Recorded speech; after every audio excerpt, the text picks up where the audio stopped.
I have something to say. Firstly, I was wrong about everything.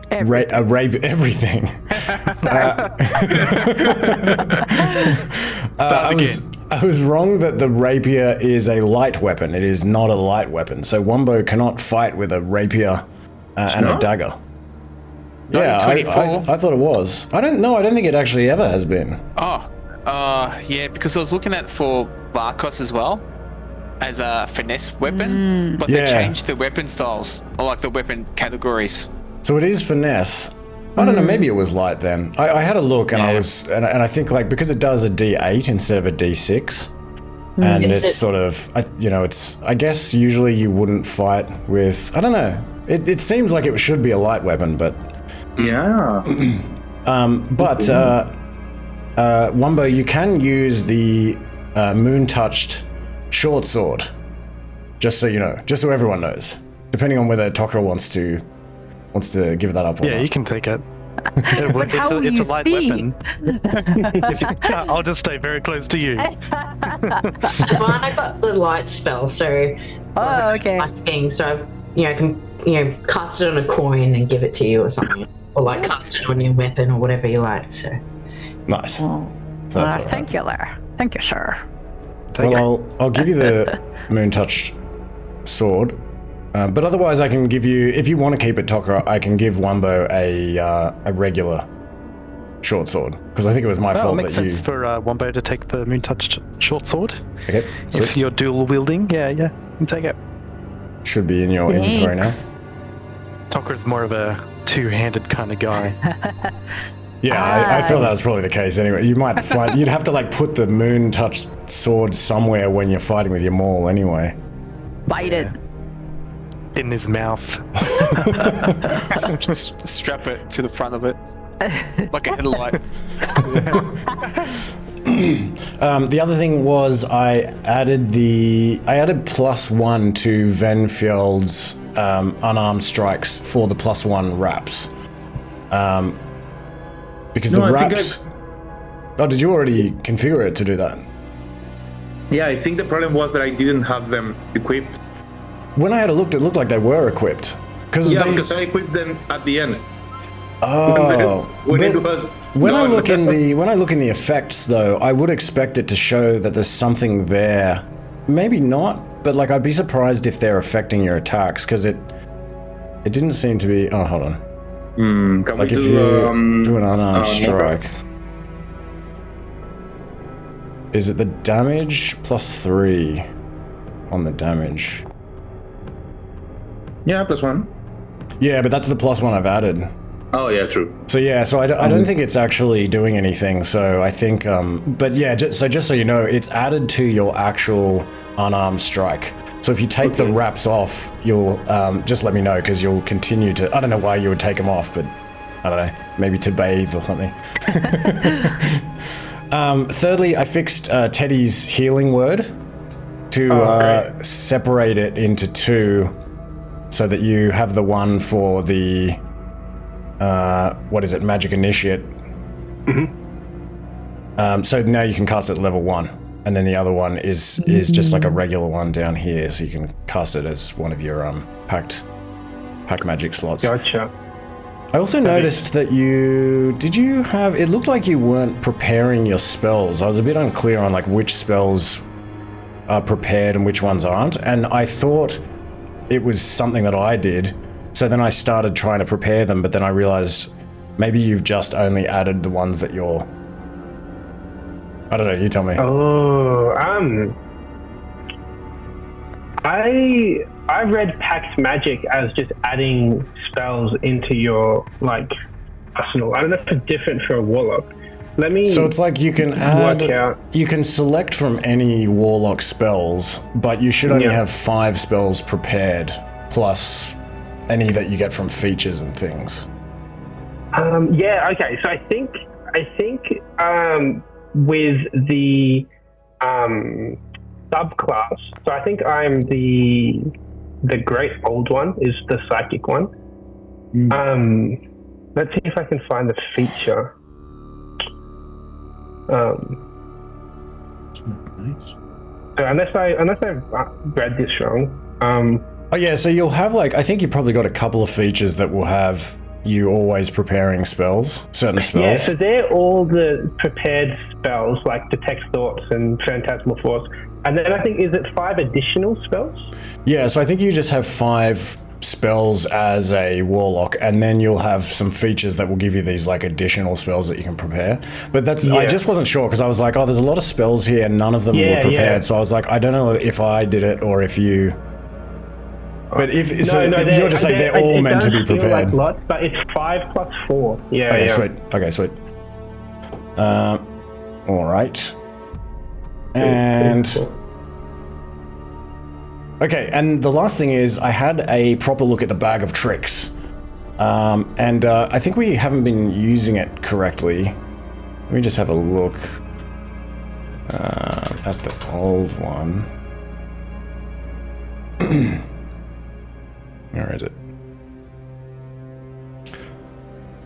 So for one thing, I think that it actually takes a separate action to summon each creature. Because it says you can take a magic action to pull the fuzzy object from the bag and throw it up to 20 feet. So I think actually you wouldn't be able to like summon like multiple creatures in one turn. Okay. And the other thing is in the 2024 version, it says, wait, hold on. Oh yeah, this is the 2024 version. It says that it takes a bonus action to command a creature to move and take attack actions, which means that I think that you actually it used to say in the 2014 version that you could give like a general order, like, you know, just all of you like attack or whatever, but now it actually says you need a bonus action specifically to attack and to move. And if you don't give an order, I think it says like, in the absence of such orders, the creature acts in a fashion appropriate to its nature. So it actually kind of suggests to me that if you summon like 2 or more, that you can only really tell one of them to move and attack. Ask you that. And then the other 2 are probably going to like behave a bit more chaotically, like maybe a little bit more like I don't know, what would an animal do in combat? Like I think almost it would just flee probably, or maybe it would like fight for a round or 2 and then it would flee. Kind of depends, but I feel like it would definitely behave in a much more chaotic way. Like you wouldn't be able to sort of maneuver it strategically and like tell it who to attack and this kind of thing. That makes sense. It does say it is friendly to you and your allies. Yeah, so it won't attack you. And yeah, maybe it would, because it's friendly to you, like maybe it would feel defensive of you, maybe. Okay.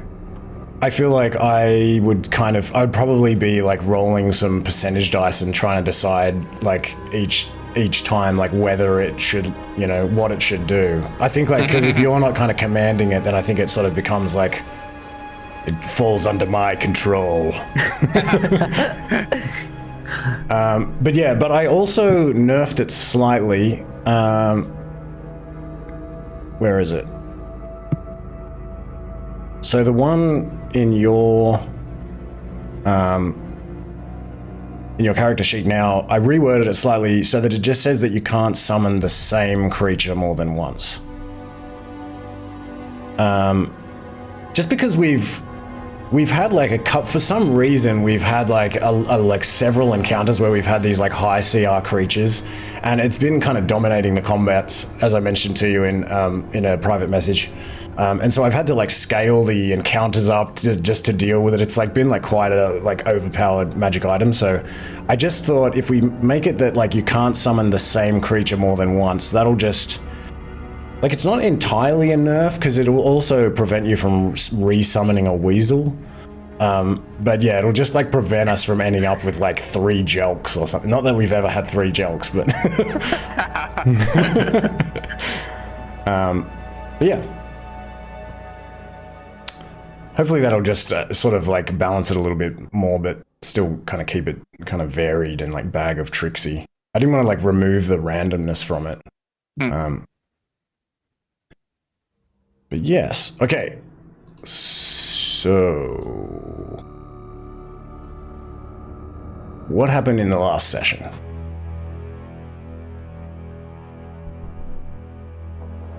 Now, this is where I get to pause and drink my coffee. We got lost in the woods. We got very lost in the woods. Yes. Through a storm. Vakos got a bit chilly in the stream. Yep. Sorry about that. I was Baptized. Was baptized by Tokra in the river. Yes, we left the town out following the trail of the caravan with the diamonds, which we found was fireballed. Yep. So we found clues and followed the trail of the undead that left there. Followed this trail as best as we could, crossed a stream, and then quickly got lost after that. Got surrounded by some pretty nasty animals, and then luckily got saved by a good friend, which I've forgotten. It's right here somewhere. Elaheh. Elaheh, yes. This is her on the right. And this is Brachior on the left. I guess. Yeah. Yeah, and that's like pretty much everything. And then Nick convinced her to give him a moon touch short sword. Yes. They're pretty. Sorry? They are pretty. Yeah. Yeah, they look very nice. The short swords?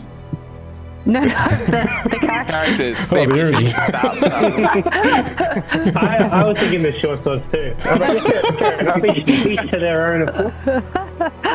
I didn't know. I was like, I have always pictured it really, really ugly. The ugly moon touch sword. All right. So you sleep the night in Elaheh's cave. And it's full of rugs and furs. It's very comfortable. The walls have these shelves carved into them, and they're full of herbs and books and medicines and other trinkets. And there are these wall hangings depicting scenes of nature. And the cave is also inhabited by other animals that Elaheh rescued from the blizzard, like a pair of Arctic foxes and some mice and birds and things. And they seem pretty relaxed and docile, possibly because of Elaheh's magic, you're not really sure. But when you wake up the next morning, Elaheh feeds you some berries and seeds, and all the animals by then are gone. And she sort of chats with you a bit longer while you're eating breakfast. And she can clarify also about Kuldahar Pass as well for Venfjeld. As we discussed, I'm not sure if this was maybe something in the Icewind Dale games that like didn't make it into the book that I've been using as a source, which is the Rime of the Frost Maiden. But I think in this story, Elaheh would say that the pass is maybe like 3 to 4 hours to the south, near East Haven. Whereas the necromancer that she's told you about at Bell's Bench is maybe about 2 hours to the northeast in the mountains, so the other direction. Can I ask Elaheh for either some phosphorescent moss or a firefly Ooh, okay. as a spell component? Whether she knows of anything, like a little cave has something. Yeah, I think she would definitely have. I don't know if she'd be keeping like a firefly, just because she wouldn't want to upset the firefly. But she can like go rummaging around and definitely like pull out maybe a small clay jar with some phosphorescent moss in it, and she's like happy to give it to you. Thank you. I needed it for a spell to light up the place, and I cast it on my sword. I'm like, Tokra, you can see now. Now you have Like two a moth to a flame, touch Tokra swords. stays close to you. A big moth. I cast it on something, Tokra wants to, if he wants to hold something for light, or it only lasts an hour, so I have to recast it. Great. This will come in handy when the sun goes down. Yeah, the sun is just rising at the moment, and the cave that you're in, there's a bit of a sort of a tunnel that sort of leads in here around a bend, but you can see this light sort of filtering in from outside. It's like 4 or 5 in the morning.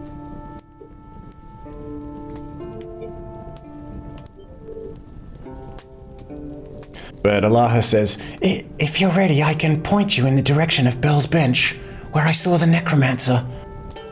Do you have any questions you wanted to ask me before you go? Do you know this guy from before? It was the first time that you show him when you saw him on the bell? Yes, it's the only time I've seen him.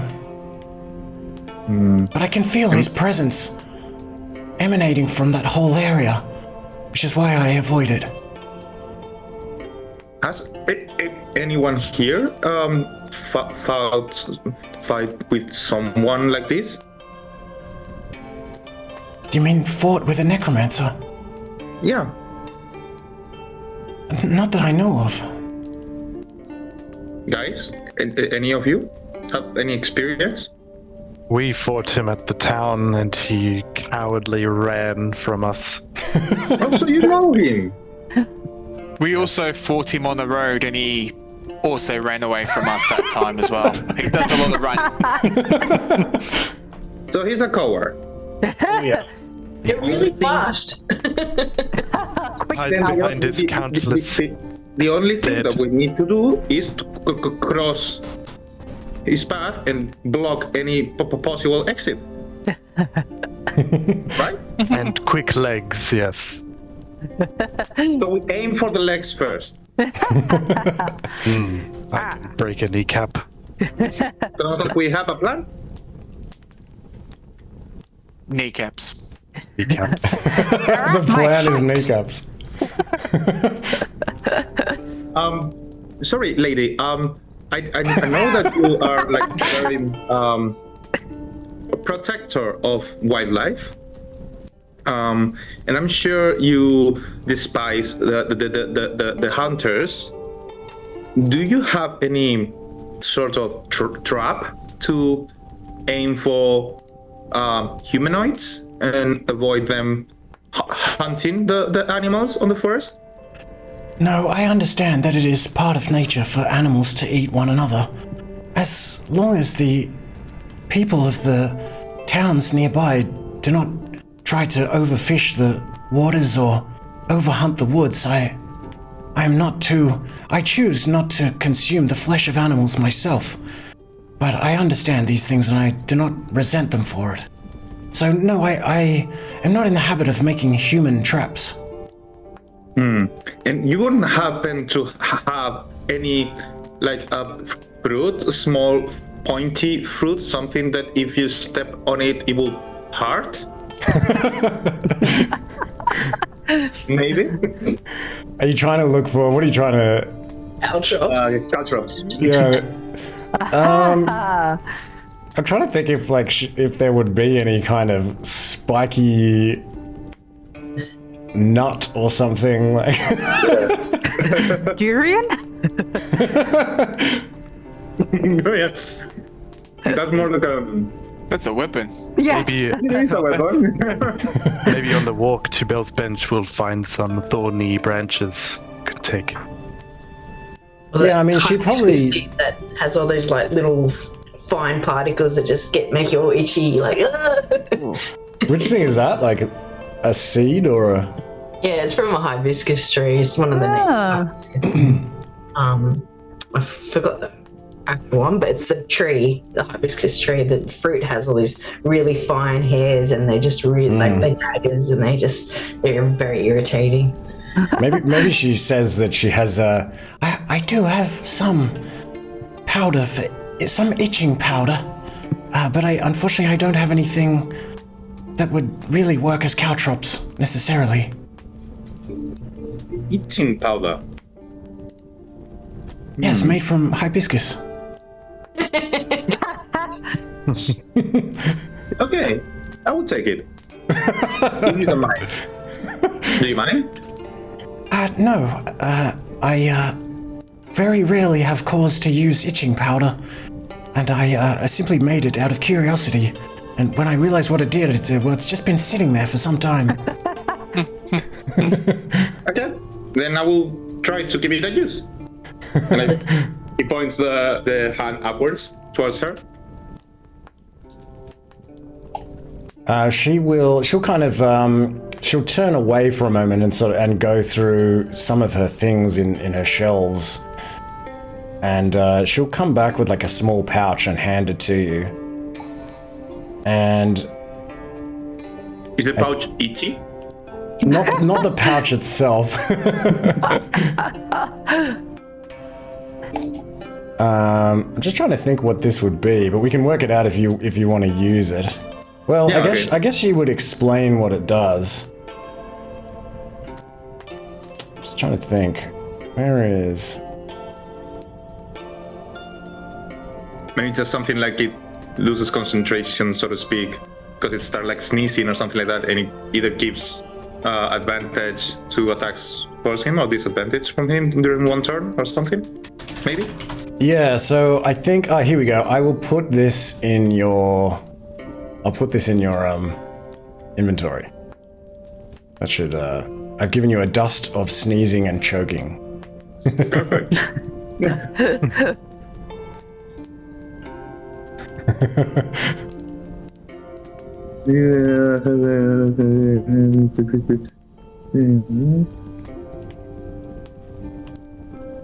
Okay.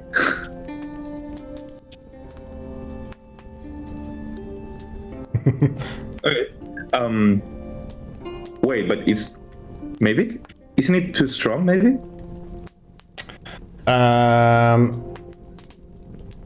She says. It's only until they succeed. Okay. Yeah. Okay. Yeah. She says, "Yes. Don't. I wouldn't go breathing it in. It is quite strong." Can I try to smell it a little? as she's speaking, like he's already smelling it a little bit. Yeah, like as she's saying that, she's. Yeah, and I think you were immediately gripped by sneezing and coughing.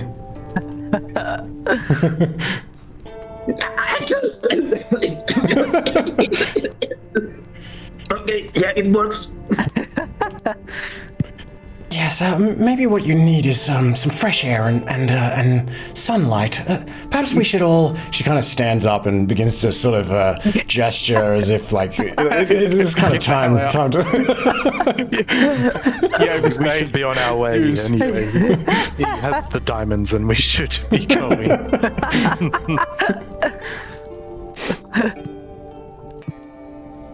All right. So she can point you north, and she kind of gives you some. Maybe she. Let me see. Would she have any like? I don't think she has. She has books and things. Yeah, maybe she has like a piece of vellum, or that wouldn't work, would it? Maybe she has a piece of parchment, and she can use some like charcoal to kind of like sketch out like a rough map for you and give it to you. And it is directions to this place that she calls Bell's Bench. And the storm has passed, so it's very clear. But you do see as you leave all these fallen trees and branches everywhere. But it's much warmer than it is, and the wind is quite low. And Elaheh wishes you luck. And you climb into the rocky slopes. And it takes just over 2 hours to reach the location. It's not too difficult to climb. And you reach this escarpment, and you you kind of find like a rocky way up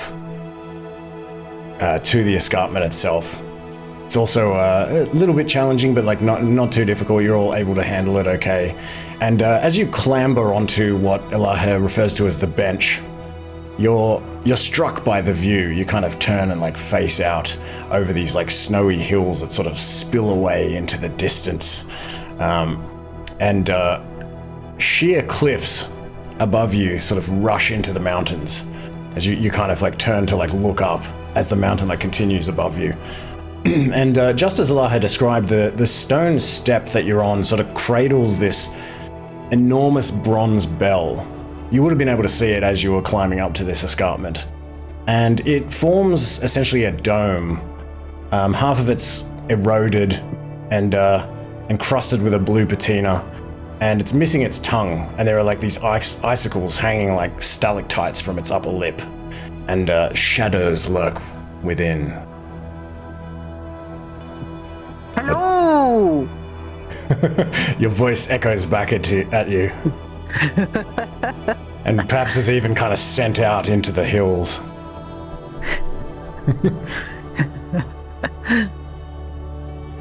I cast light on something for Tokra. Maybe on my mole. Yeah, on your wall? Alright. Looks dark in there. Oh, yeah, if I unsheath my short sword, will that also shine a bit of light? Yeah, that will give you some bright light. So you're shining the light into this big bell, and you can see like into the bell, and there's just rocky ground in there, some snow on it. You don't see anyone.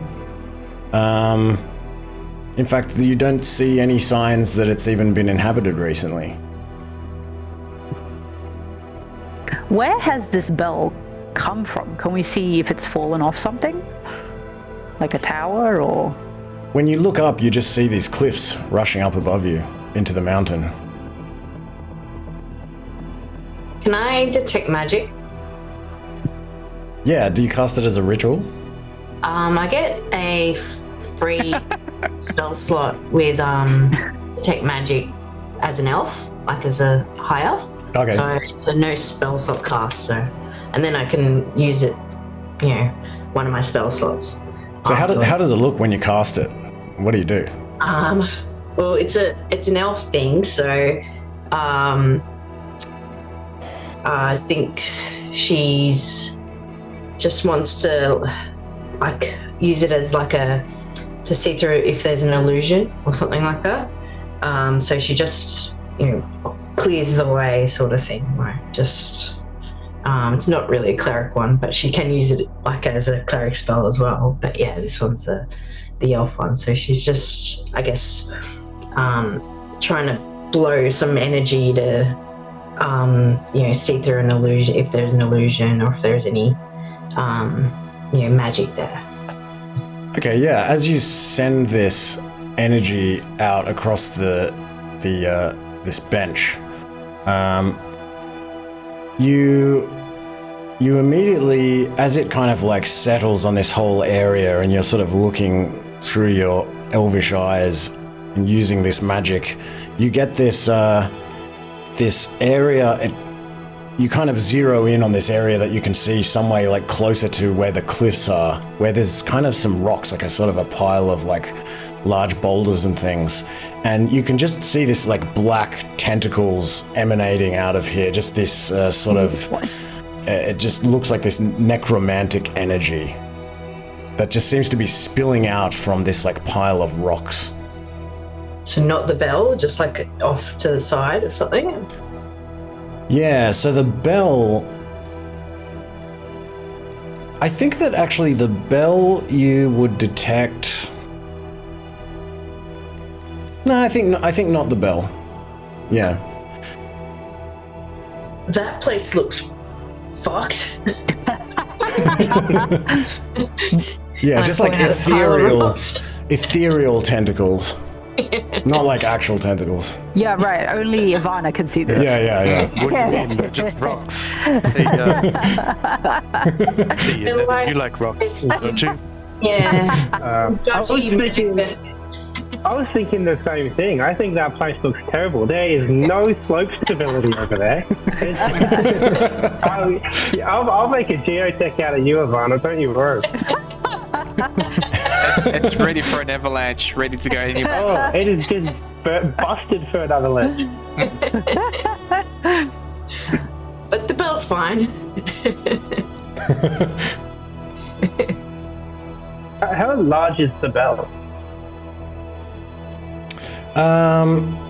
It's like 3.5 times larger than what you would expect from like a big church bell, like a big like bell that would be in like a tower.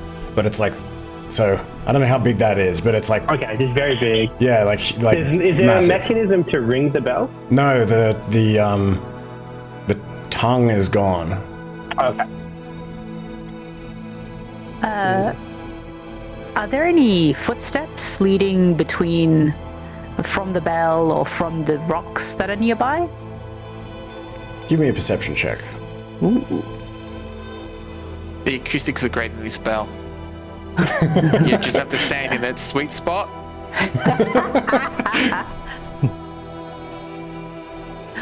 I see nothing. Yeah, you think that if there were footprints here, they were probably covered up by the blizzard and everything anyway.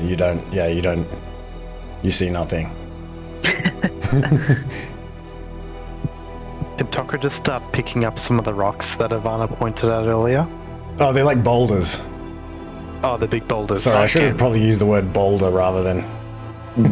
Yeah, there's kind of, you're on this like rocky ledge that's like several meters deep, and then it continues up a cliff from there into higher mountains. So you're kind of like halfway up, and it's rocky, and there are like several boulders and big rocks and things lying around. Then there's this like big bell that's just kind of like lying there on the ground, like facing off the cliff. And Ivana has detected these sort of tendrils of energy sort of spilling out from this like pile of like boulders that is further away. If you're standing at the bell, this pile of boulders is over near the cliff itself. It's like several meters away from you. We're close to the bell? Yeah, you're kind of standing by the bell. Okay. It might be a trap. Okay, I'm gonna use my tremor sense for my stone canning feature as a dwarf. And I'm gonna try to, I'm gonna touch the ground, which is made of rocks, I'm assuming.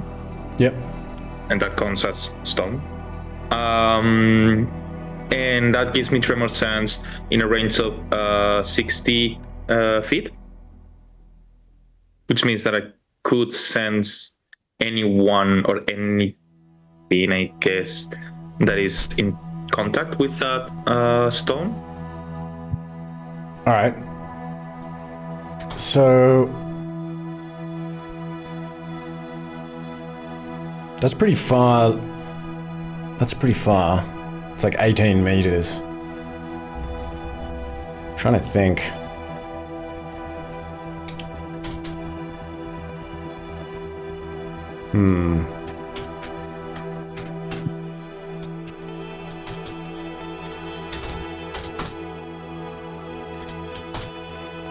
I think probably you don't. I don't think you detect anything.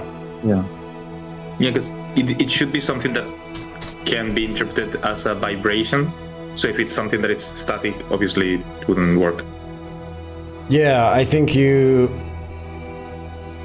Yeah, I think you don't feel any vibrations. It feels still. Okay. If there's anything around, it's not moving. I think actually that feature even says you can just detect the location, doesn't it? Yeah. Either way, yeah, you don't detect anything. Tremor sense can detect and pinpoint the origin of vibrations within a specific radius, provided that the monster and the source of the vibrations are in contact with the same ground or substance. Yeah, so they don't even have to be moving. But yeah, you don't detect anything. Does it look like there could be like a passageway behind the boulders? Like, does it look like there'd be space for like this would be some kind of blockage for a pathway? You'd have to go and have a look. There could be, yeah, possibly.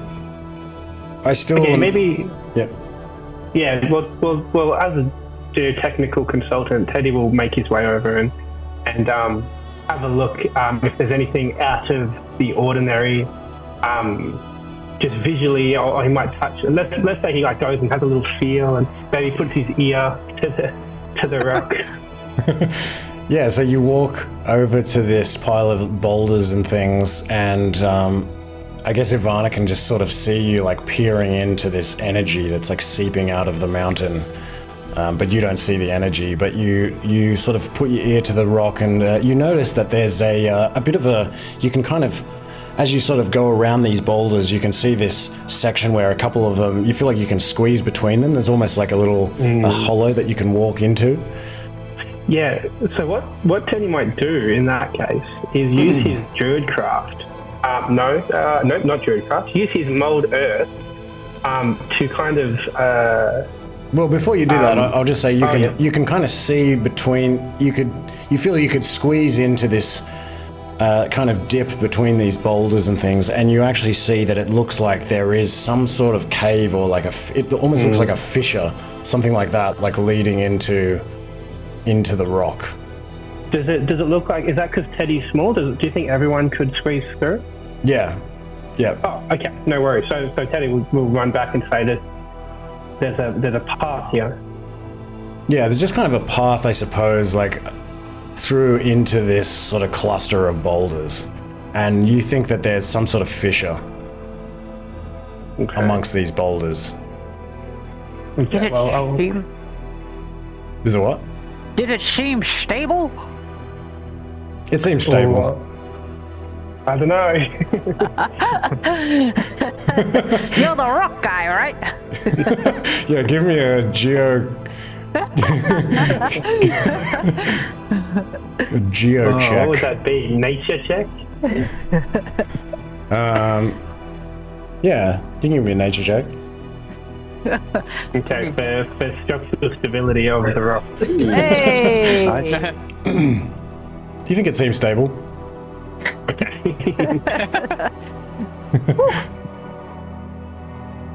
So we're going where the horrible energy's coming from. Is that right? It's definitely necrotic. All right. That tracks. Sounds like he's down that way. Okay. The All right, move so- that way, I guess.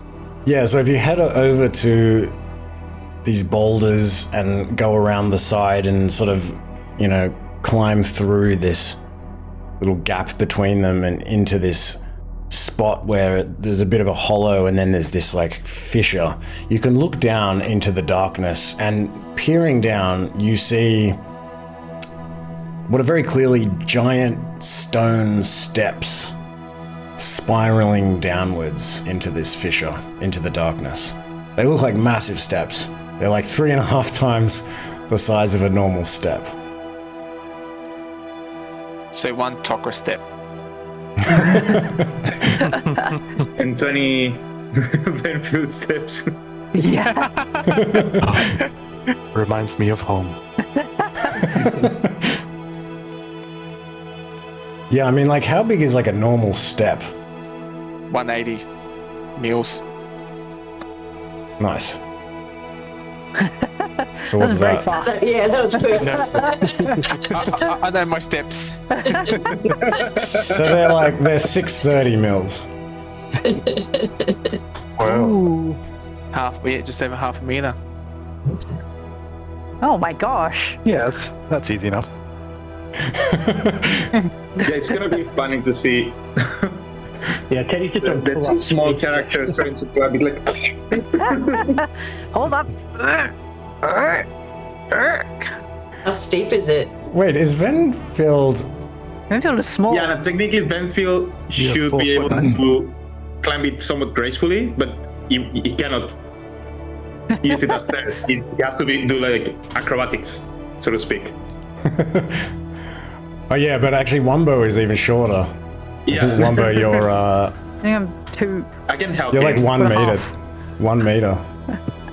Because you're 3.5 feet, so you're like a meter basically, or like a meter 1. Who made these stairs? They're so inconvenient. And Teddy, what's 3'8"? 3'8", You're not that much more. Oh. Hey, get on my shoulders. We can, At least we're going down at the moment. When we get going, leaving is going to be more difficult. yes. Can we see how far it climb on my extends shoulders. downwards? Sorry, what was that? Can we kind of see how far it extends down? No, because it looks like a spiral. It spirals around some sort of central column, and so yeah, it just kind of disappears into the darkness. Right, I guess Tokra will lead the way if we're keen to go down here. All right. It is shiny mall, right? Nice. Yeah, I'll also have my Moon-Touch short sword out. Okay. Were you gonna say something, Vakos? I was going to say, I was going to cast Dancing Lights as well. As we make our way down the stairs. I think I can combine. Normally it is 3 orbs, but you can combine them into a medium-sized figure, a human-like figure of light. Oh, really? Yeah. I'll post it. Was it always like that? I don't remember that. Yeah. I don't know. Oh, okay. Yeah, I used to use it a lot with a draw character. Oh yeah, a medium form that is vaguely human-like. But it's still, glowing. Mm-hmm. All right, and so you descend down these stairs, several of you having to almost climb down them. And you're lighting up the stairwell with 3 sources of very bright light as you go down. You're just casting this light like directly down the stairwell as you move down. They'll never know we're here. Make sure to be quiet. Clang, clang.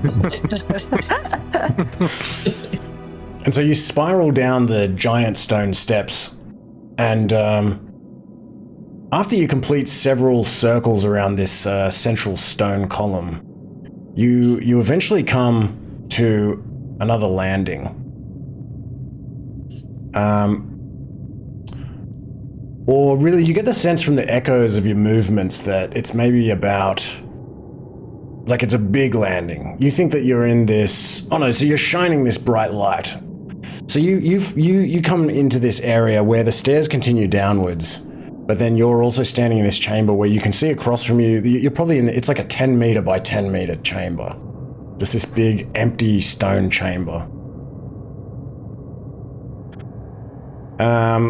And you can hear the faint echo of water rushing somewhere far below, coming up from the stairs that continue down.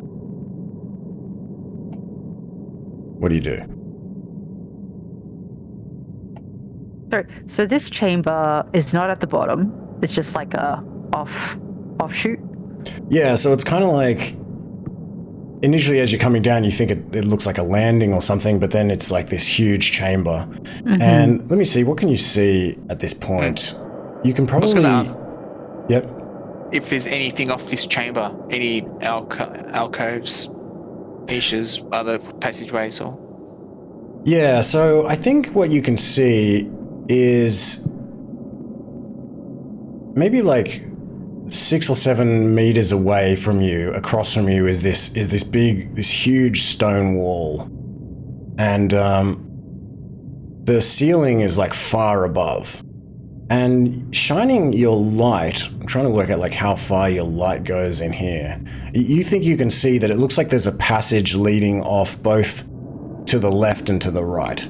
So if you left the stairs and went to this wall, you could go either left or right, following this wall into the darkness. It's all stone or rock flooring? Yeah, here it's stone. Big, made out of, massive stones. Massive stonework. Can you tremor sense? for us? Me? Yeah. See if there's a direction. Okay. How long does it last for? yeah. Your tremor sense? I missed it last time. It's... Give me a sec. 10 minutes. Okay, so it's just like running the whole time? Yeah. Okay, well in that case, as you reach this landing and you sort of step off the stairs briefly to sort of peer into this massive chamber, especially as you step onto it, you can probably even feel it as you're coming down here. You feel like there is some kind of presence. Yeah. And when you step onto this landing into this big like 10 meter by 10 meter chamber, you feel actually all of a sudden that there is a huge number, a massive presence, like a lot of an uncountable number of somethings in contact with the ground, several meters away, past the wall that is across from you. Okay, so we have the stairs going down a pathway where water is sounding. Yeah. And to the side, we have that wall that apparently is filled with something. Yeah, so because of your tremor sense, I feel like, so let's say you come down, you're standing at these stairs, and you're looking directly ahead. The stairs continue downwards. Looking directly ahead, you feel that past this wall that you can see, if you were to go to the wall, you could turn either right or left. So basically there's two passages, but it's just enormous. But you feel that past that wall, there is, you think, a way bigger chamber, you sense, because you can sense, well, you don't know what it is exactly. Maybe there's a bunch of tunnels, but there is just like a huge number of beings of some kind. And they're like not moving, but you can sense them kind of, I guess because of tremor sense, to sort of explain what it was. If they're alive, at least they will move when breathing or whatever. Maybe they're moving sometimes like slightly, and you'll kind of, you sort of get like a sense as one over here and then one over here and one over there, and you're kind of like, what the hell, like. Yeah. I get like a subtle feeling that like there are a lot of things moving very slightly over there. So I think there are creatures. I don't know if friends or foes, but definitely many. How loud are you speaking when you say that? More or less the same tone that I'm using right now. Okay, so you can kind of hear your voice like echoing throughout this chamber and... Probably, yeah. Okay. I feel, it's probably some undead, I guess. I don't know. Maybe. Are they easy to wake? If we were to go down further, then they could, block our exit, and then we'd be potentially fighting on two fronts. Is if someone it is that can see well in the dark maybe go have a peek around the corner? We could do a Ned check. Ooh, Ned check. A Ned spider check. Oh, Ned spider check, yeah. How does that sound? That seems prudent. I would go, but I can't see. Thank you. Okay. So can we see how far, let's say, the chamber extends to the left? Like, is there a corner or something, or does it... How far can we see into that direction? So you're taking Ned, Ned's transforming into a spider, and he's just crawling into. Does he go left or right? We'll go left.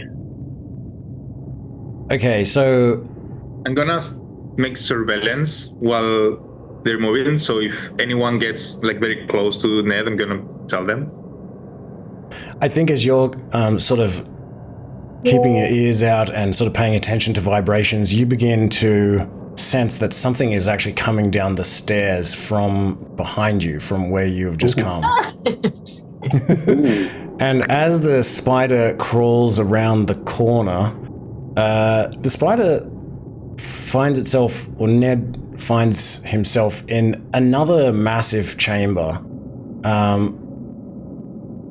Just trying to think like how big this chamber is. Probably again like 10 meters by 7 or 8 meters. And it looks like this chamber sort of goes, like how far can Ned see? It kind of disappears in the distance, but it also looks like Ned could kind of go around a corner and go the other way. There's like another chamber, another tunnel going the other way. Okay. Is Ned nearby any of the tremor sense pings? Like, assuming Benfield can feel where Ned is, adjacent to where he can feel the other things. So you ask Venfield. So is Ned nearby what you're sensing? That makes sense. That's cool. I like it. Yeah. Not immediately, Venfield can tell you, but several meters away, getting closer. Oh, okay. Well, as a spider, I think Ned might just try and close that. Can Ned 3 meters? Ned can't see anything obvious. So basically, okay, it's just like hard to describe these like. So basically, where you are, there's like a tunnel going. The tunnel that you're in opens up into this wide chamber. And how far can Ned see again? It's like really far, isn't it? Dark vision 12 meters. Okay.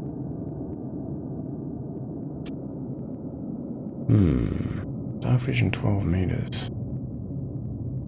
Keep in mind, my tremor sense is only 60 meters.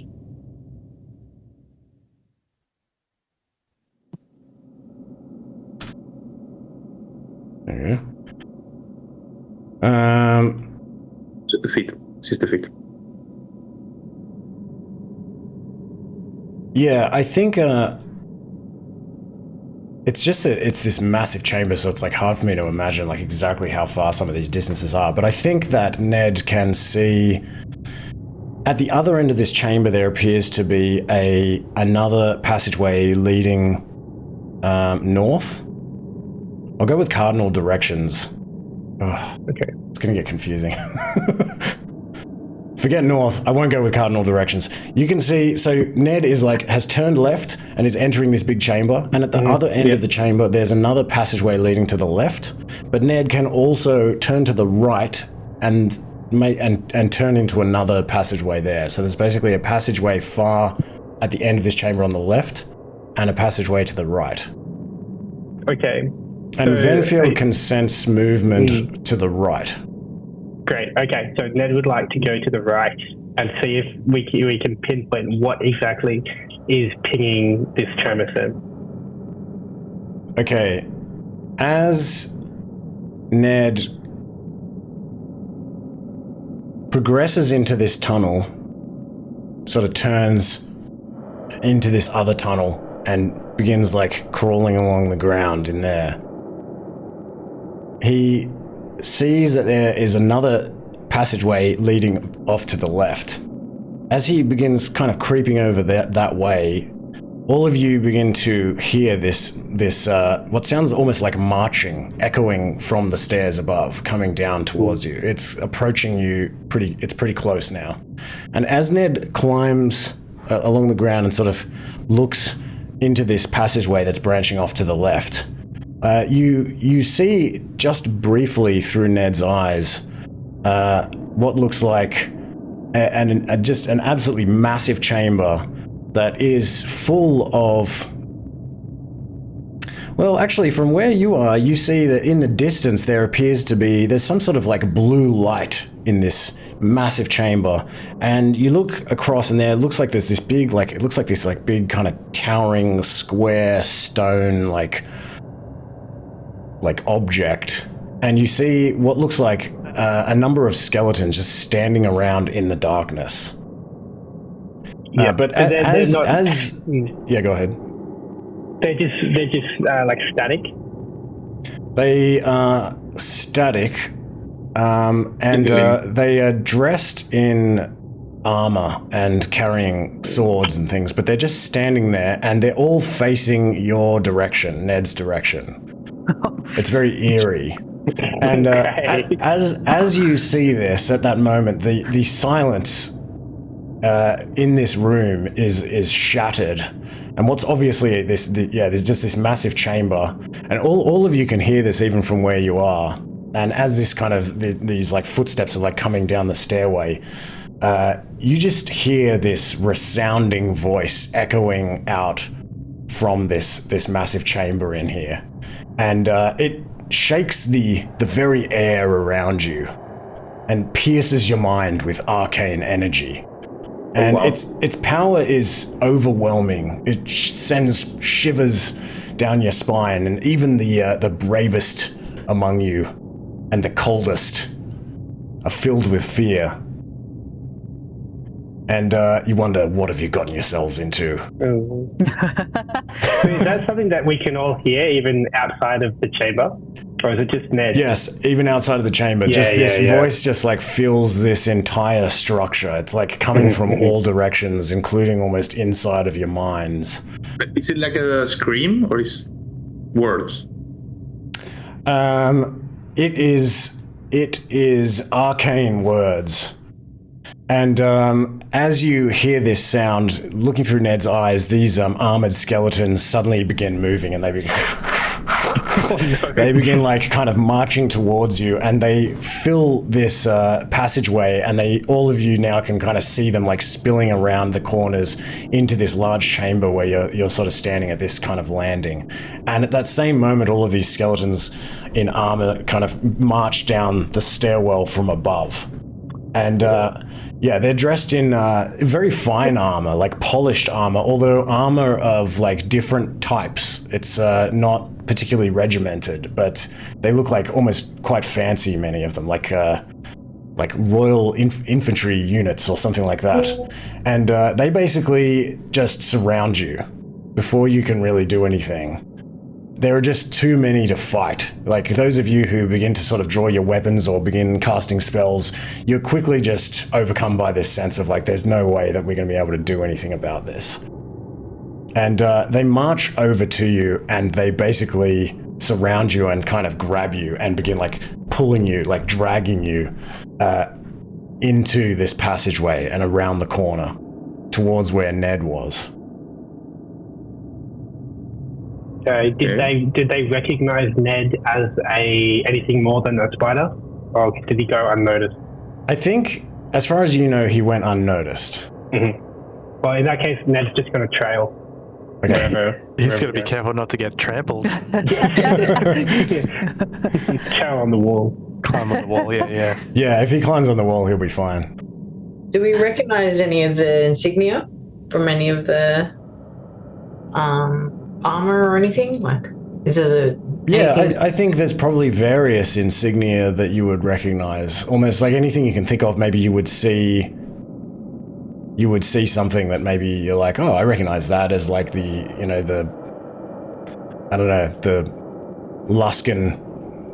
Luskan infantry or something like that. So various different from Icewind Dale area would be. So Icewind Dale tends to have these just like militia people guarding their towns and villages and things, because it's not like I don't know how much of an army there really is up here in Icewind Dale. But you don't notice any like any armor that has like insignia or anything like that makes you think of like, you know, like East Haven or Goodmead in particular. Mm.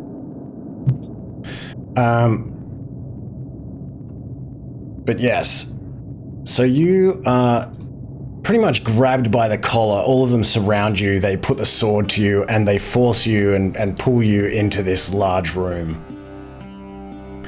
And you're dragged in around this like massive stone,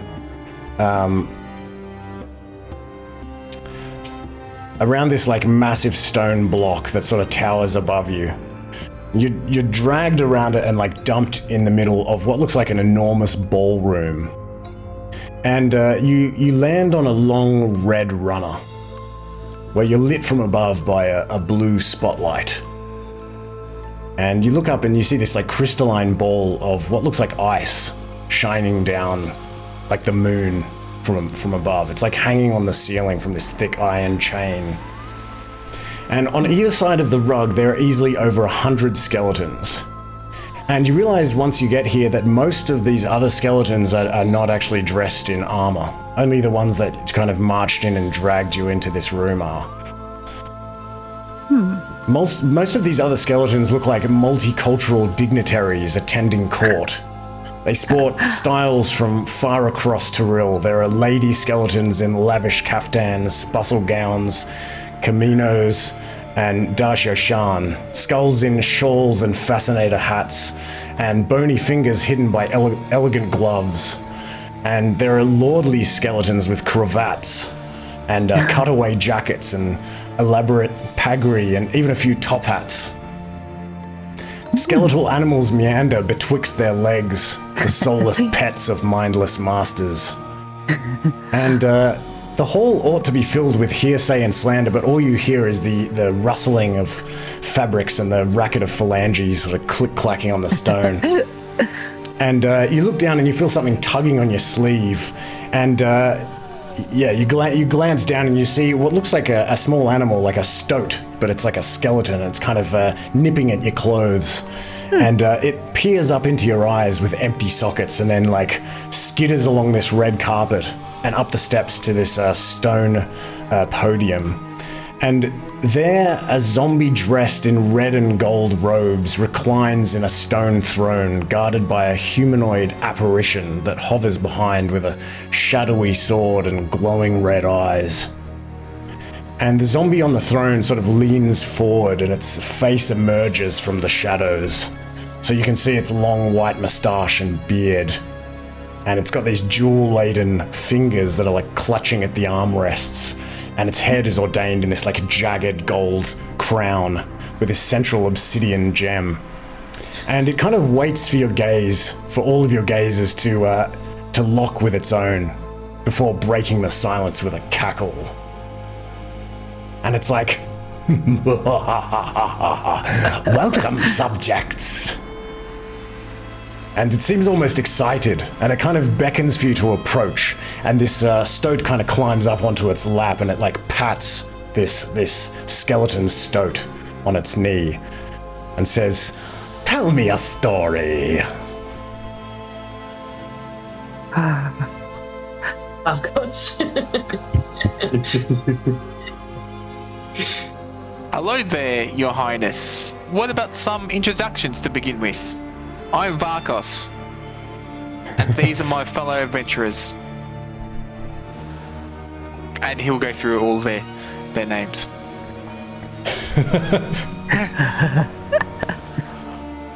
Welcome to my court. I'm glad that you used my proper title, for I am Emperor. My name is Emperor Yuug.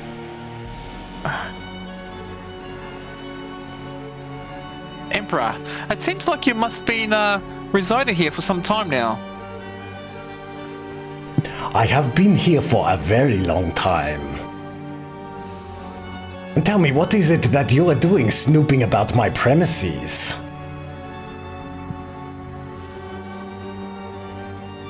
We come to investigate some missing diamonds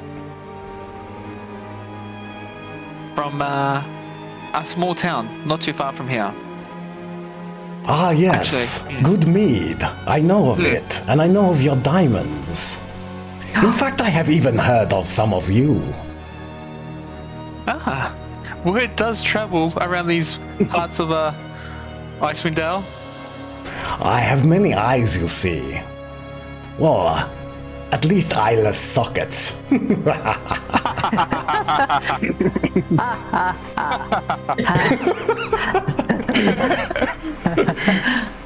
Why are we laughing? Just laugh. Just laugh. He's funny. I am glad you think so.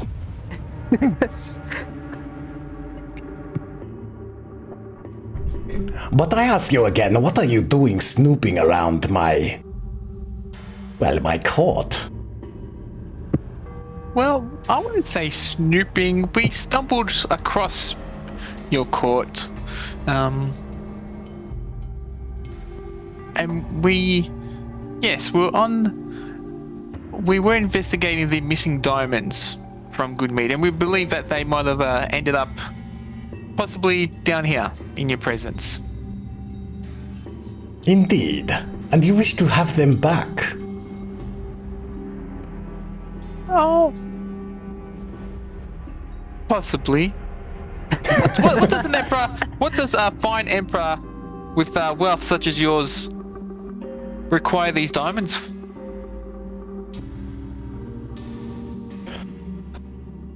Well, it is true, I have very little interest for these diamonds. But I also do not have the diamonds.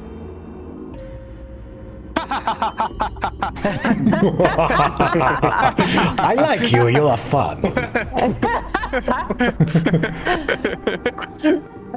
And then he's gonna turn around to Ivana, and he's gonna poke in the clothes to again her attention and ask, like, is he the coward?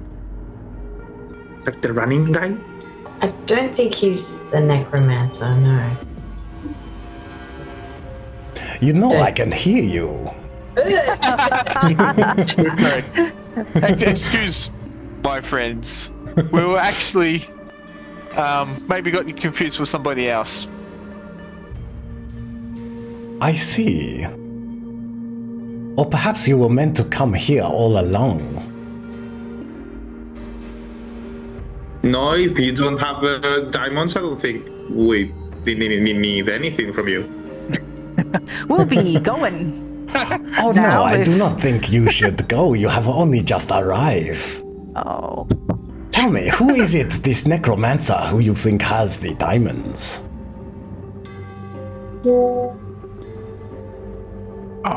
I think he might go by many names. Is it perhaps by the name of Ulkred? Possibly. Ivana nods like, Well, I can world. tell you that I do know that Ulkred does have the diamonds. But he is not here. No. Is he one of your servants, or is he somebody that you would like to dispose of? Ulkred. Ulkred is many things. He is, in some sense, my son. Oh. And your father? No. just son. Okay.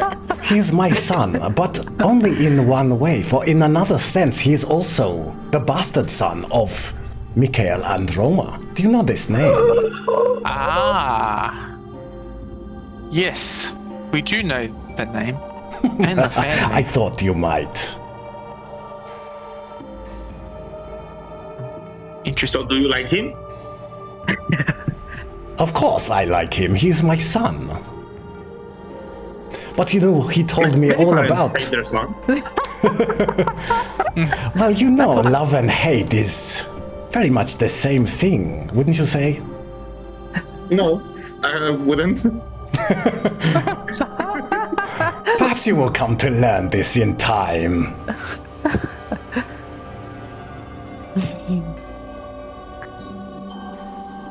So, did you give birth to him?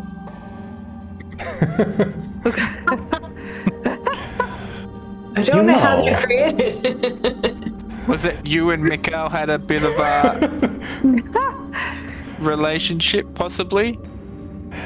No, you see, Mikael traveled frequently between 10 towns while he was setting up the AMMC, as he called it. And when Brachio and Hakta, you know these names, do you not? We do. Yes, while they were young, Mikael met a woman in Kaer Konig named Ingrid. She was a descendant of the Reghead Wolf tribe, which is why Ulkred is so tall and has pale blue eyes, although he inherited the black hair of the Andromas. And Mikael wanted her to take a medicine to get rid of the child, but she refused, and so he left. You see, Ulkred has whined and complained about this to me many times, and so I know this story well. And after he left, they lived in poverty. And when Ulkred was a boy, Ingrid fell sick, you see, and on her deathbed, she told him of his father and directed him to seek him out in Goodmead. But when Ulkred went to Goodmead, Mikael claimed to know nothing of him or his mother.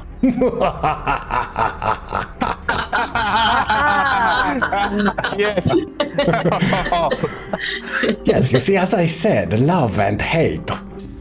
You know, pleasure and pain. These things, after all, are one and the same. You will come to see this if you have not already. Sweet and sour. Indeed.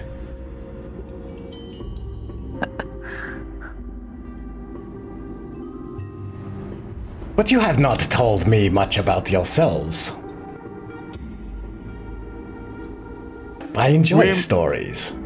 We're mere adventurers trying to help out the good citizens of Goodmead. And we might earn some coin along the way that helps us. I see. Perhaps you would like to stay for a while. Perhaps you tire of the adventuring life and you would like to come here and join my court. A very long while, my friend.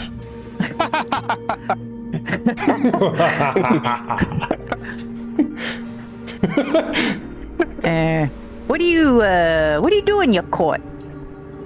It seems kind of dark in here. You cannot see in this beautiful blue light from above? No, indeed, I forget how dim it is. For I do not need light to see. But what I do is I make all of these beautiful clothes that you see around here dressing these skeletons. Oh. They are very fine.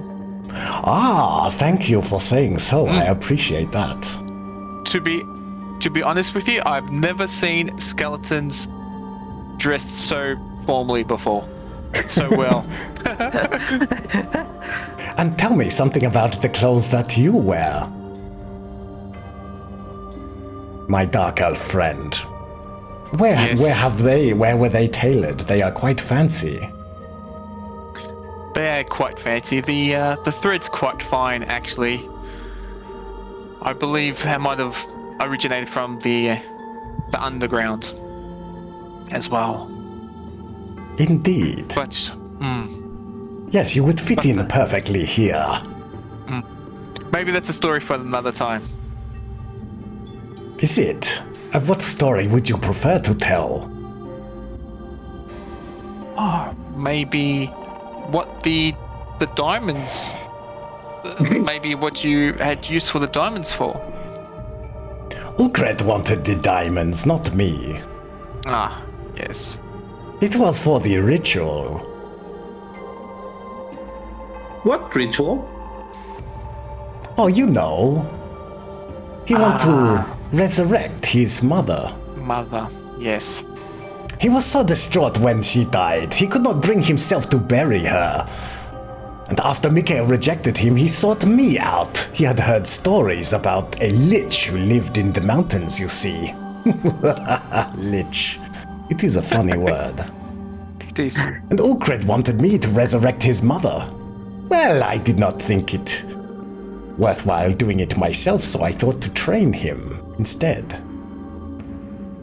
That looks like more work than actually using your magic. But I have very little to do down here but to make my artworks and do other things. I enjoyed it. I thought I would take him on as a son, you see. I even gave him my golden box, so he could keep his scrolls in it. He cherishes those scrolls. He does think that they will bring his mother back. What scrolls? Not these ones. The box we found in his house. Yeah, right. We've got it. What house? Not Ulkred's. Underneath his floorboard, maybe. So, do you know whereabouts Ulkred is at the moment? Yes, I know exactly where Ulkred is. Will you tell us where Ulkred is? No, I do not think so. Well, then again. Okay, I will tell you. That was easy. Yes, but you must play a game first. I will not just simply give you this information. I would only tell these things to my friends. Do you not think that is fair? We're your friends. We think you're hilarious. If you are my friends, then why did you kill all of my undead summons that attacked the Androma estate? That was these guys. I am sure Explain you thought yourselves. that it was Ulkred who summoned those, but I assure you he does not have the power. Yeah, he keeps running that Ulkred. He doesn't hang around. Yes, he has been running away since he was a child. But so you kill my minions, and now you say that you are my friends. We only killed them because we thought they were Ulkred's, not yours. Yeah. But either way, Ulkred is my son. If you are my son's enemy, then perhaps you are mine as well, no? Yeah, maybe your Love and enemy hate. is your Love friend. and hate. I knew I liked you.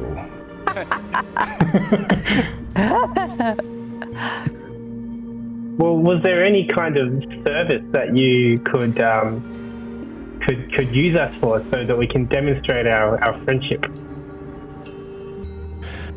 I have been living for a very long time, and I am always looking for things to interest me, and right now you interest me. So I suggest if you would like to learn the location of Ulkred, perhaps I will tell you, but you must play a game with me first. Do you agree? What does the game consist of? It is a simple game. I am thinking a game of trivia. I will ask you some questions. And if you get at least half of them right, then you win the game. And if we don't? Then perhaps you will die. Can you tell us the trivia categories?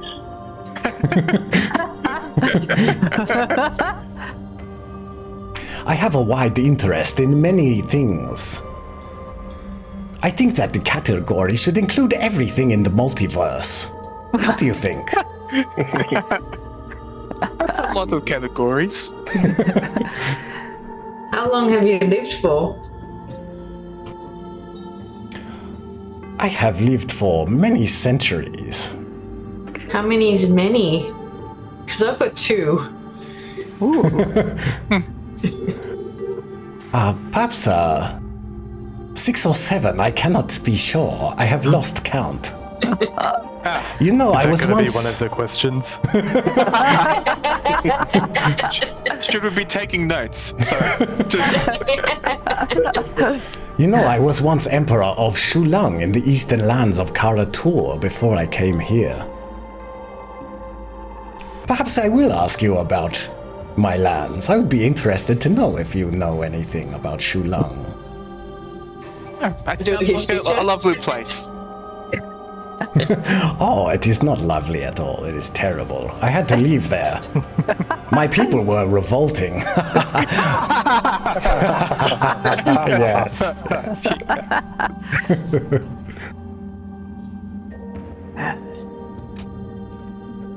Come now, it's no use being alive if you cannot have a little fun. Do you agree to play my game?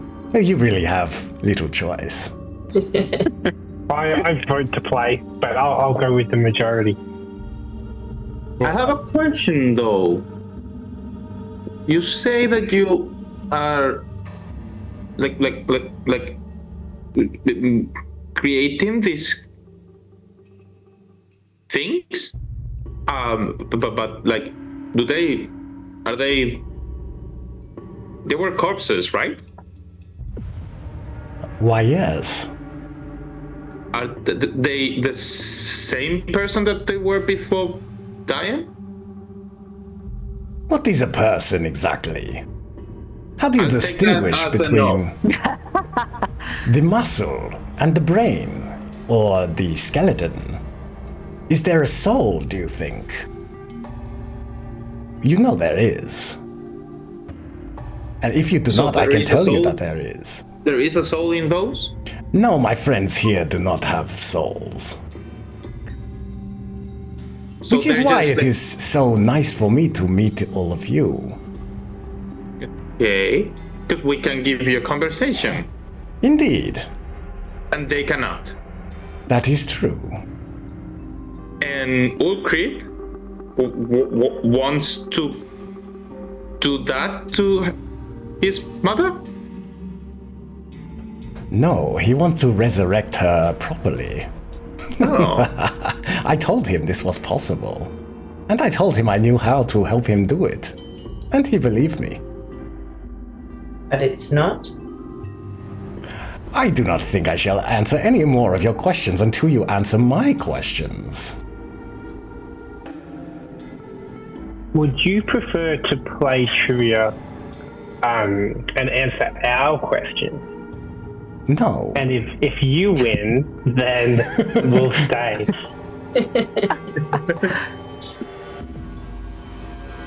I do not think you understand the stakes, my friend. Well, like I said, I'm happy to play. What does everyone else think? It is simply a matter of playing or dying. Well, so, okay, about the dying point. What if we can come to some sort of agreement? What if instead of us dying, we find some poor souls to come in our stead? Maybe entertain regular you. visits. Regular visits. What people from around here will be dressed as well and as interestingly as all of you are. Oh, Oh, pissed we'll off garb. oh, no, you. We'll And actually, now that I say that, you there, he points at Ivana. I think you are wearing my cloak. Oops. I've got two. If they just duplicated somehow. We call it a poncho. It take many forms. I do like this poncho look that it has at the moment. Ulkred, you see, he borrowed my cloak, and he never gave it back to me, and I miss it a great deal. It would allow me to try different costumes on my subjects before committing to producing their outfits in full. Would you consider giving it back to me? Would you consider sparing our lives? No, only if you win at trivia. But I tell you what, seeing as this is a separate deal to make, I will offer you a trade for your cloak of many fashions, or at least just one of them.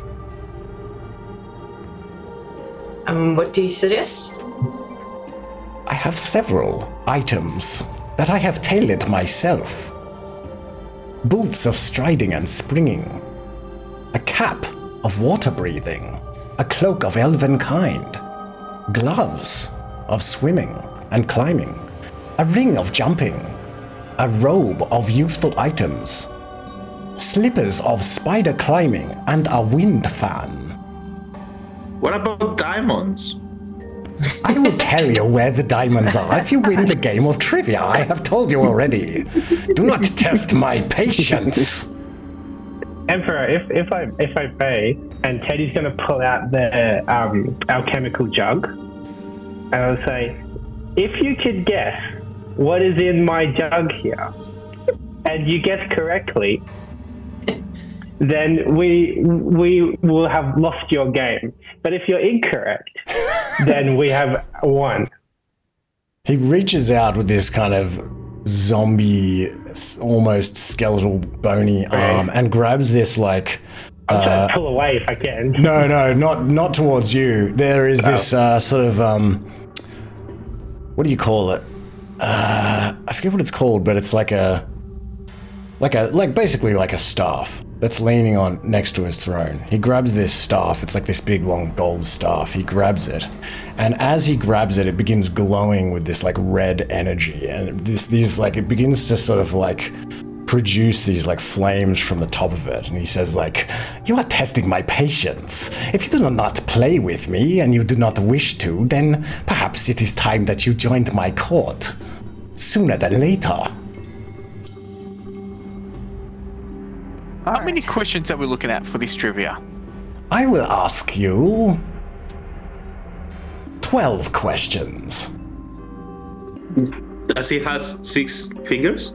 No, I simply added 2 because I thought it would be interesting.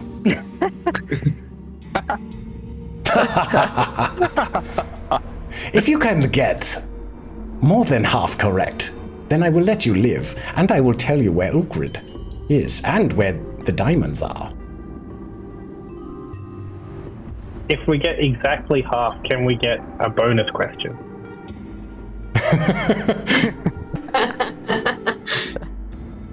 A tiebreaker. Okay. Yes. Okay, that's good. That's good enough for me. Okay. More questions. Huh? Die or play a game and maybe die. I will play.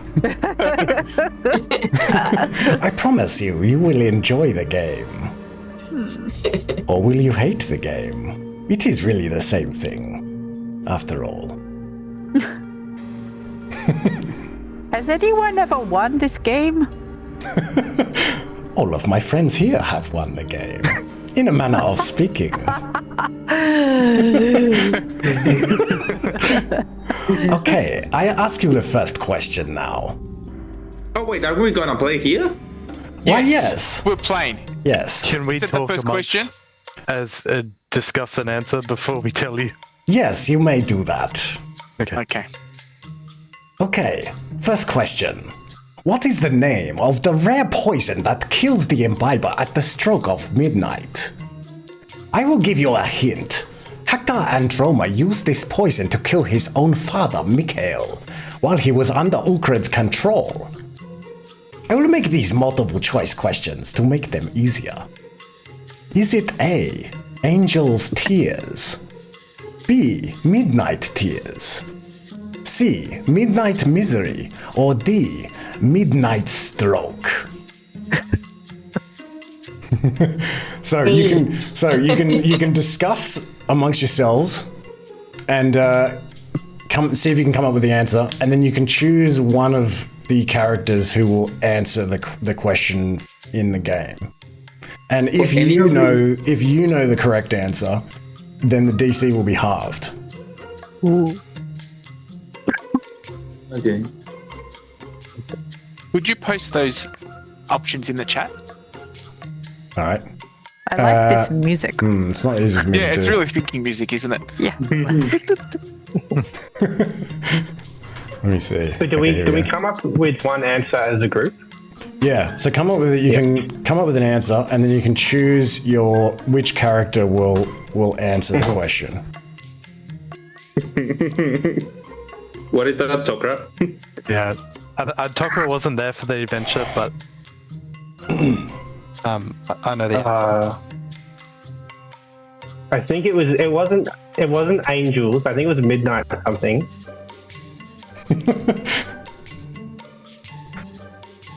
I'm pretty sure it's Midnight Tears. Yeah. Midnight Tears, yeah.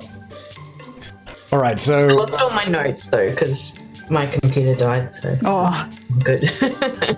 Can anyone think of a reason that they might have advantage on this question? That their character might have advantage on this question? Ivana Ivana.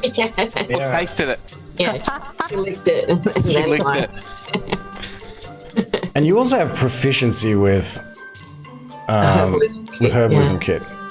Okay, give me a medicine check as you say. Which answer are you going with, Ivana?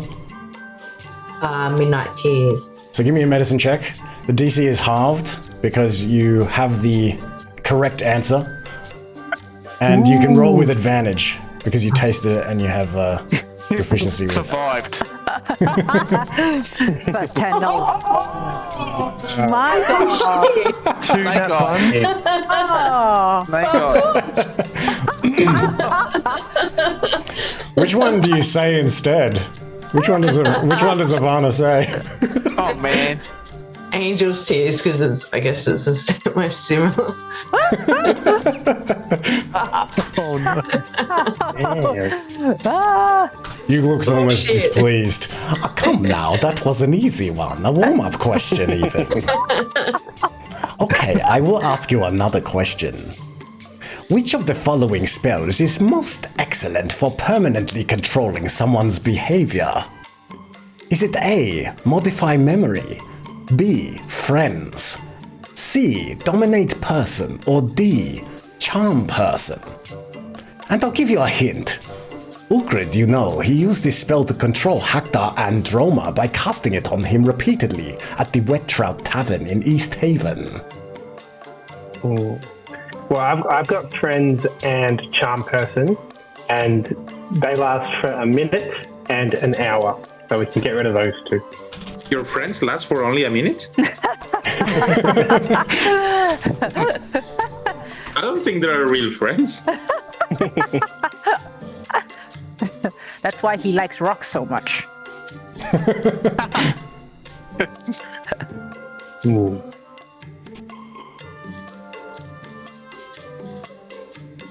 I'm just trying to think what spell scrolls we picked up from Ulkred's house. That was. I've got Alter Self from his house. I feel like dominate a charm person spell scroll as well, or was that wrong?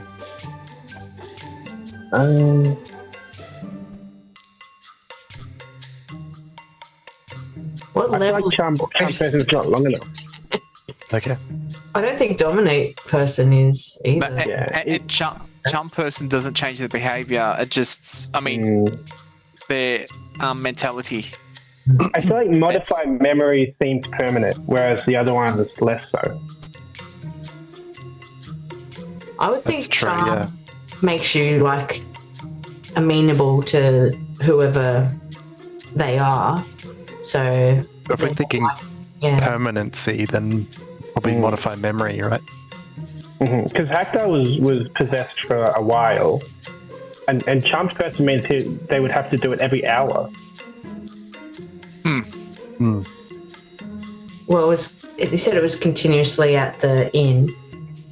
True. Yeah, it is possible. And Haktar thought that someone killed his father, right? And it was wrong. So it's probably a memory that was changed. Yeah, I feel Sounds best good. about modify memory. Shall Teddy say it because he's the warlock? Sounds good. So, yeah, is it on your spell list? Modify memory? No, but I got a few of the others. Okay. All right. Do you say that? Which one do you say? I'm gonna go modify memory. I think. Okay, give me an Arcana check. Sure.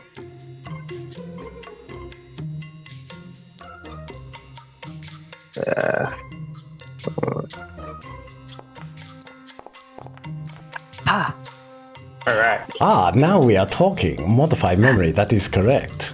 No. Very good. 1 for 1.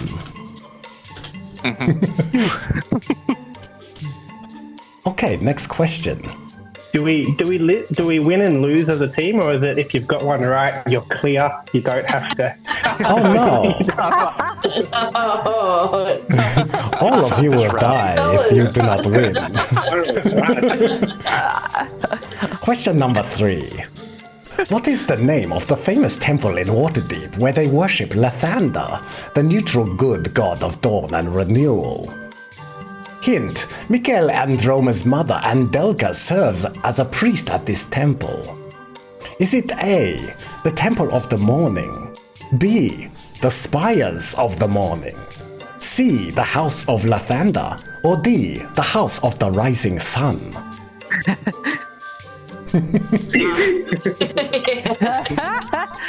She should know. I thought it was the House of the Rising Sun, but she would know this. I actually think Ivana just has to get this one right because Ivana is from... It's actually the Spires of the Morning. Okay. Something to do with sun. You just definitely know this one. I think this is just a win. What do you do? Do you just... Do you just... How do you say it? Do I have to roll? Or? No, I don't think you have to roll. I think that you would have to.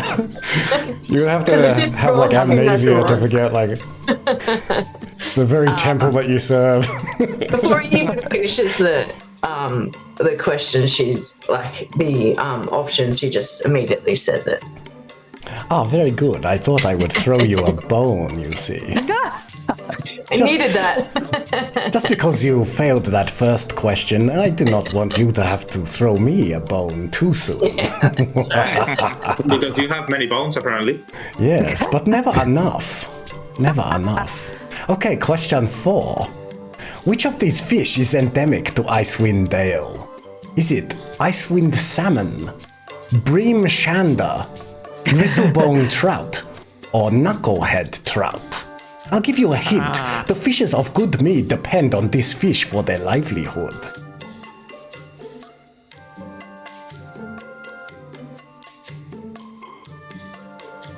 I think this is something that Benfield could have some knowledge of. A big fish eater. Yeah, why? Because he is from Icewind Dale. Oh yeah, true. Seems very likely you would have heard. Bream shander. Infield, is it D? Icewind salmon, bream. I'm guessing that none of us actually know the answer, right? I'm actually thinking it's D. I'm pretty. Like, me we personally, saw the don't know. fish with the elves camp and also with the kobolds, but I can't remember the type of fish they were. Yeah. There was lots of rotting fish there, I remember. Yeah. I'll say, Danielle, you can roll with advantage, because I do think your character would know. I agree. Yeah. Then I will leave to the party to decide if we manage to have the DC. Where are we getting D? D. Okay.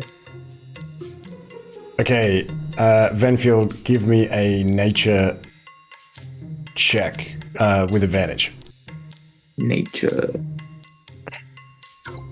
Where are you? Nature. Oh, fuck. Does it have to be nature?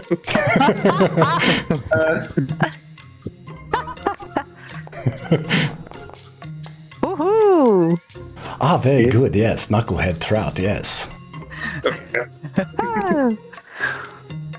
I have heard that it tastes good, although I do not know. For I cannot taste. Good. Oh. That's good. Was it the knucklehead trout? It was. Oh, good.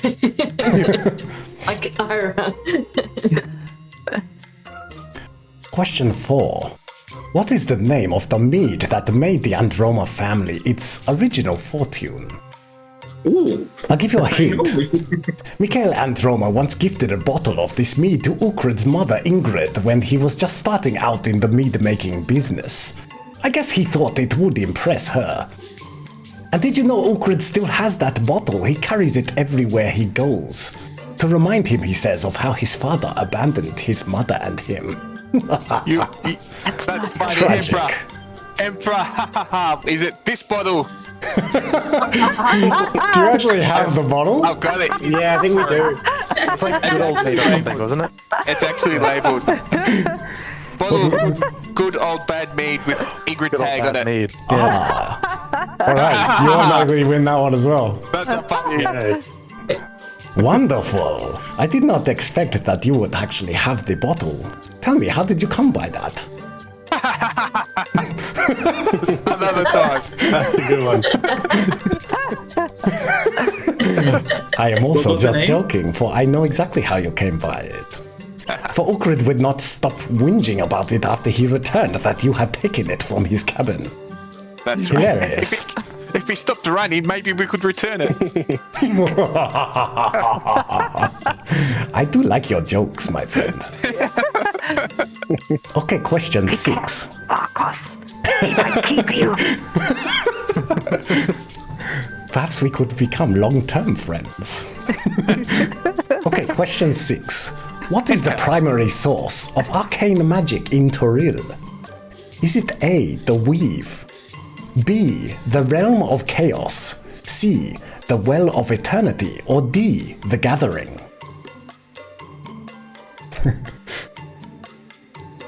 I just had an image of Vakos and his emperor becoming pen pals, writing each other messages. Oh, also, I didn't tell you the options for the previous one. Hard old honey. It's Honey. Which one was it? Good old bad mead. I'll post the options for this one as well. The options. The options. I didn't even say that on purpose. Oh man, I wish I did say that on purpose.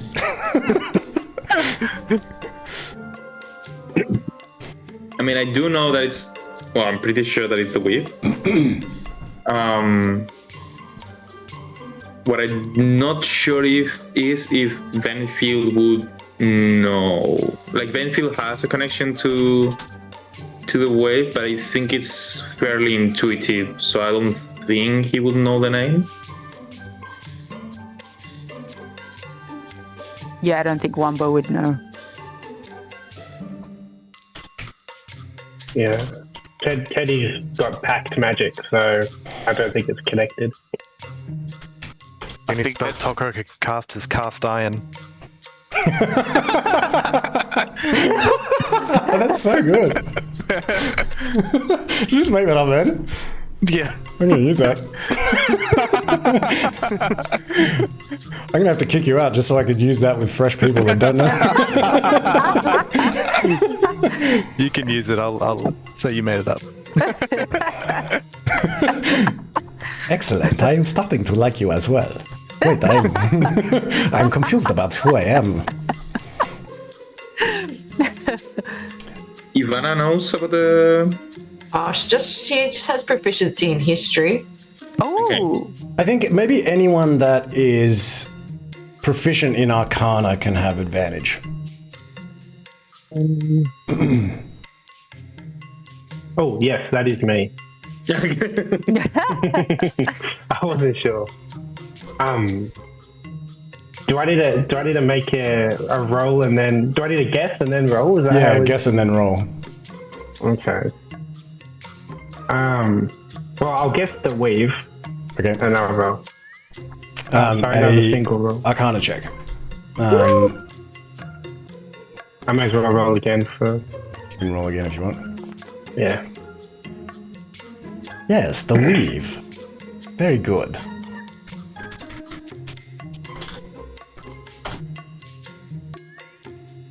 Okay, question number 7. What is the name of the patron deity of the kobolds? I'll give you a hint on this one as well. Ulkred disguised himself as this god to trick the Icewind kobolds of Lakdineshir to sacrifice fish to him. This god was once the leader of a kobold nation called Darastrixherthi. And Ulkred tricked those kobolds into thinking he was going to build a new nation for them in Icewind Dale. Is it A. Ker Guldrak, B. Ker Kulthrak, C. Ker Tulmak, or D. Ger Kulvrak?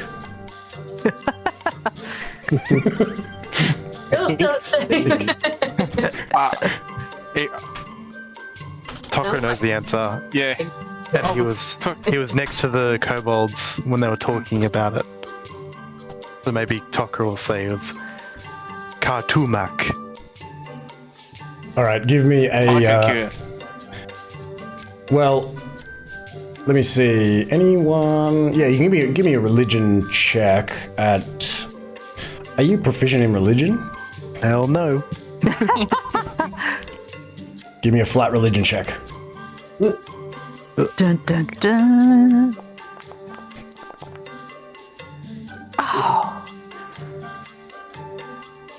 That is good. You have correctly answered. It is called Tulmak.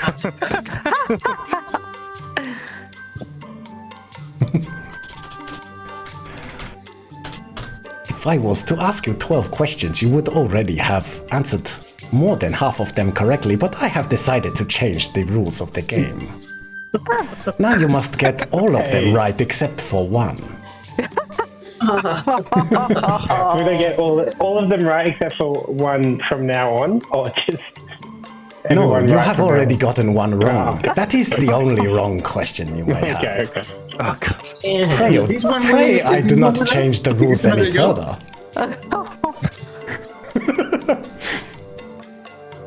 Question 8. Oh, it's not a joke.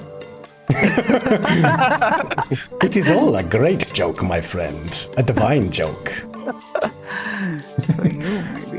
Many centuries ago... What did you say? You frog in the throat. Many centuries ago, you know, as I mentioned, I was emperor of a country called Shulang. I told you I would ask you a question about it. I wish to know what you know.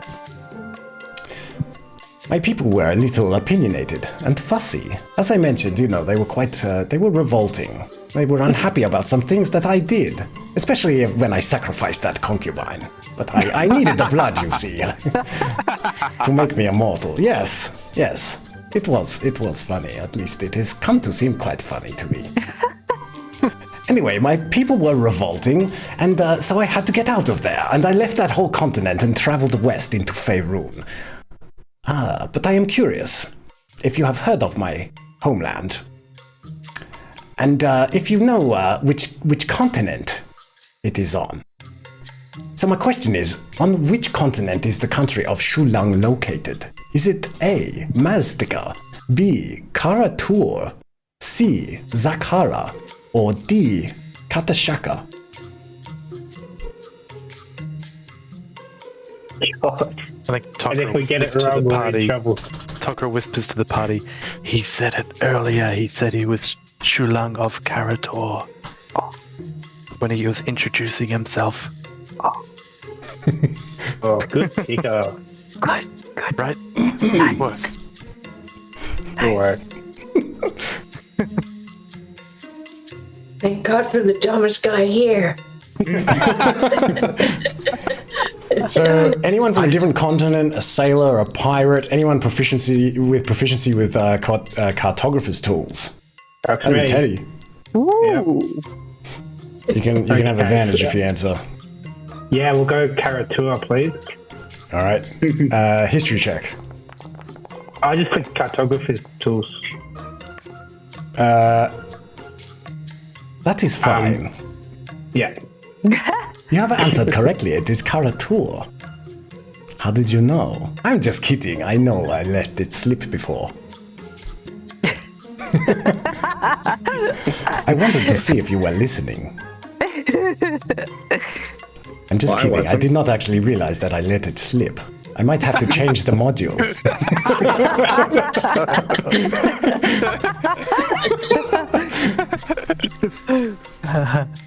Question 9. Where do demons come from? Is it A, the 9 hells? B, the blood rift? C, the fated depths? Or D, the abyss? Demons or devils? Say again? Oh, Demons or devils? Demons. Demons. I'm gonna. Vakos gonna lean into Ivana. I'm sure you're in your temple. They would preach this. I think maybe Ivana, the character, would know. Yeah, I mean, it'd be a religion check. I think definitely a warlock would have advantage. Okay. But yeah, I think you're right. Probably like anyone really that's religious could probably have advantage. Well, I think it's the abyss. All right, give me a religion check. Oh, no double ones. Yes, of course, that was an easy one. It is the abyss. Everyone knows that. Yeah. Eddie didn't know that.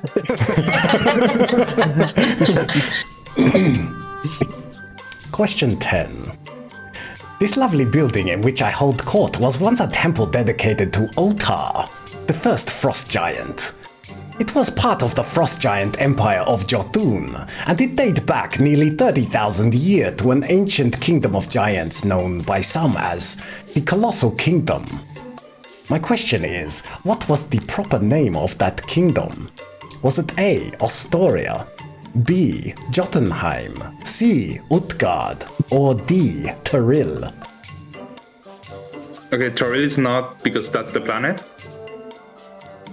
Can I see the options? So I guess either Tokra or Benfield should know the answer to this. Yeah, definitely any Goliath. Anyone who can speak giant, and probably just anyone that's proficient in history, I'm thinking. Yeah, I can speak giant, but I don't know the answer though. Yeah. I know that Jotunheim is on the Norse mythology. I don't know if it's translated directly into the lore of D&D. Toril is not, because Toril is the planet. Utgard, I know that word. I've seen that word. It sounds familiar. I don't know where it's from. Yeah, that's the thing. I'm not sure where I've seen that. Astoria is the first time that I've seen it. So personally, it would be Jotunheim or Utgard.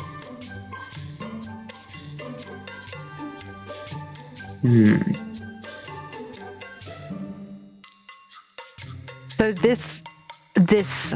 these people, their kingdom was Jotun something. Yotorio. Yeah. Jotun. Jotun. Jotun. Jotun. Jotun. I mean, Are you that making makes fun of my accent?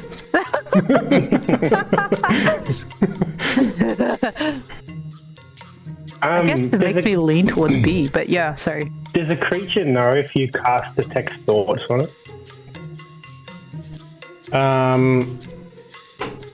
You don't know.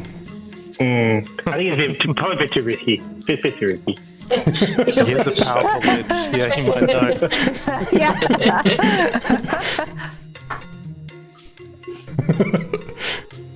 As you're like thinking this, he's like staring at you directly with this kind of like half smile, like.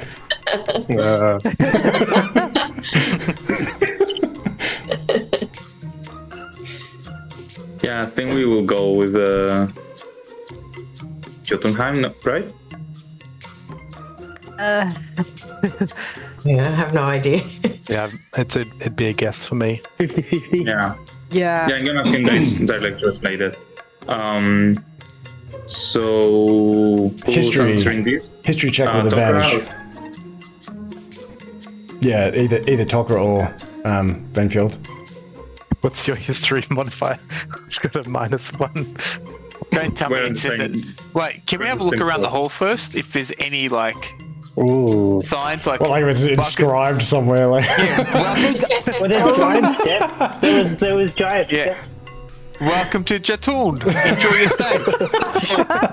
If we look behind us, does it say, come back soon to Jakun? Or Jatun? Yeah, you don't see any script text anyway. Then I guess it's gonna be a history check. History check at advantage if you know your giant or Okay. Goliath. You can. It's up to you whether you think you have advantage because you're a Goliath or because you know giant. Well, technically, since he's obsessed with proving himself that he's an actual Goliath, he knows about the history because he wanted to know more than the rest. Yeah, true. In that sense, he is a Goliath.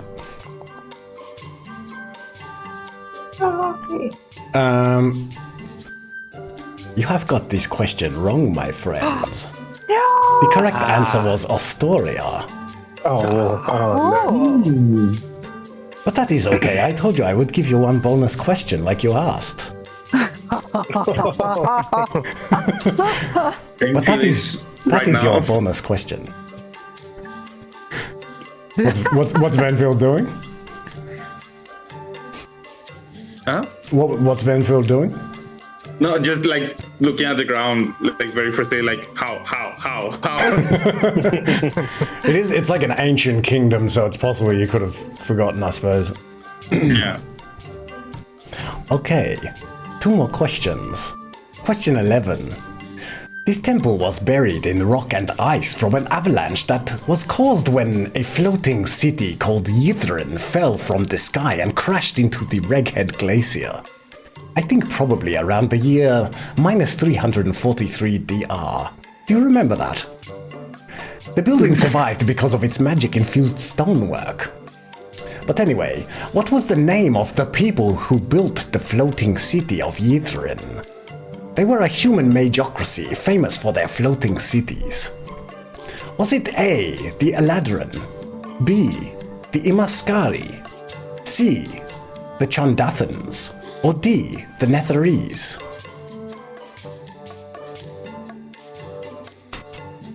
It's nice knowing you guys. It's alright, Inspector. We'll be together for eternity. I think it's the Netherese, but I don't know that it overlaps with, critical role sort of thing. So I think that comes from there. I don't know if the law's correct there.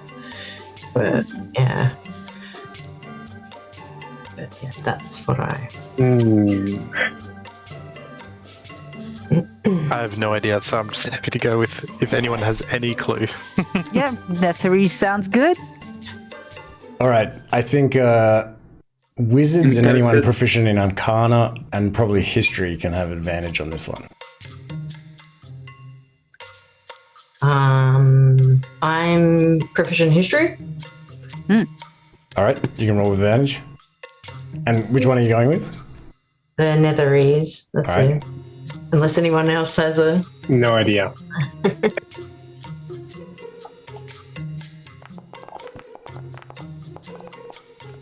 What's with the ones? Ah, very good. Yes, the Netherese. Correct. Oh, For that. good job. Okay. I have one final question. Question 12. Ulkred is going to cast a ritualized version of what spell on his mother's corpse with the Androma diamonds? Is it A, reincarnate, B, raise dead, C, resurrection, or D, true resurrection?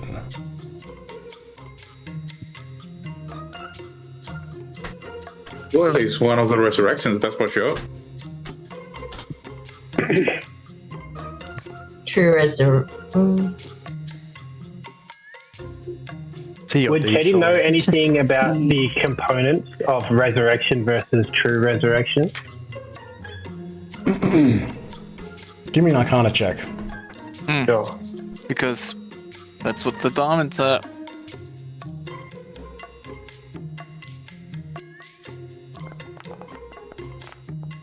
Okay. You think that resurrection requires like a big diamond worth a lot of gold. True resurrection requires several diamonds. So yeah, so from the sounds of it, the diamonds would be overkill for resurrection.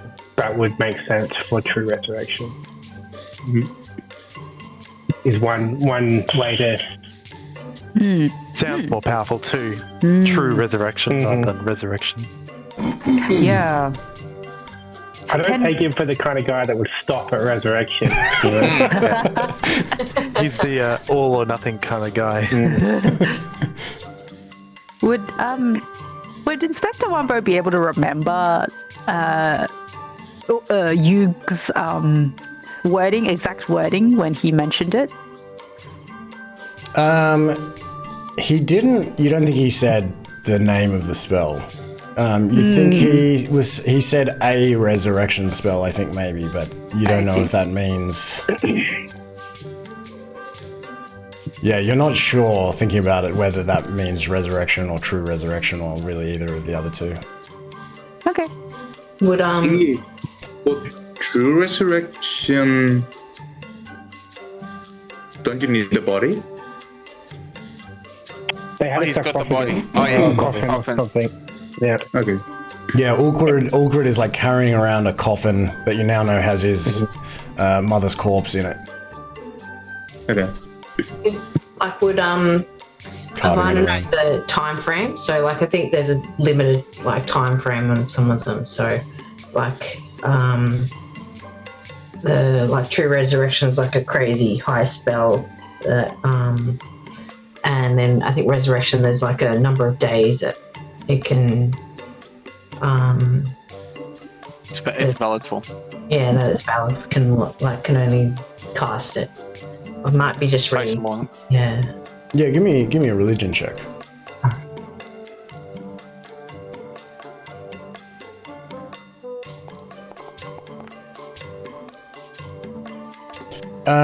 Yeah, so you think that let me see.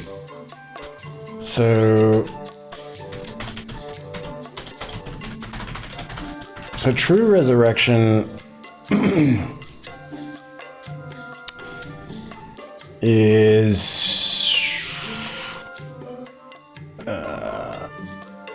200 years. A creature that has been dead for no longer than 200 years and that died for any reason except old age. Whereas resurrection Is 10 minutes, I think. I think it's also a while. It's a dead creature that has been dead for no more than a century that didn't die of old age and that isn't undead. Say what? What? So one's Resurrection? resurrection is 100 years and true resurrection is 200 years, I guess. Because there's another one, Revivify. That's the Yeah, that's the 10-minute one or something. days. Yeah. Okay, yeah, makes sense. Yeah.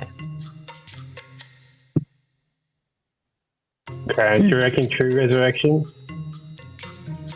Yeah. Yeah. Okay. Okay, I think anyone can have advantage if they're a cleric, a paladin, a druid, a wizard, anyone proficient with arcana or religion. Okay, maybe I'll do Arcana. Alright, you can roll with advantage.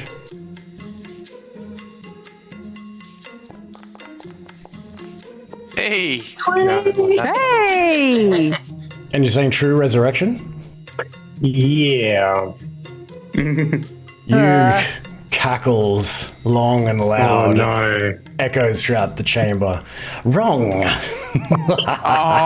It was a trick question. Ulkred has no idea what's waiting for him when he performs that ritual on Ingrid's corpse. You know, I thought perhaps it would be nice to have a son. But then he seemed so weak, so desperate, whining about those diamonds and how a third of them were his by right. Almost as if he actually wanted these foolish Andromas to take him in as one of their own. Pathetic!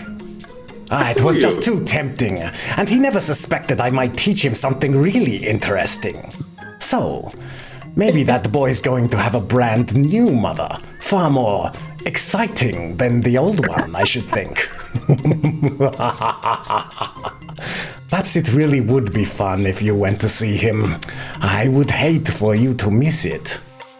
But you You didn't would, right? lose the game. Yeah, we would love to. We got this far, we need to see how this ends.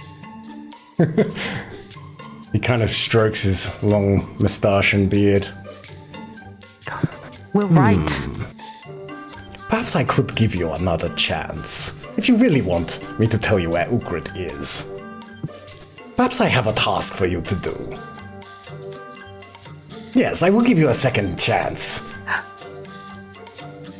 But I will tell you after a 5-minute break just what it is.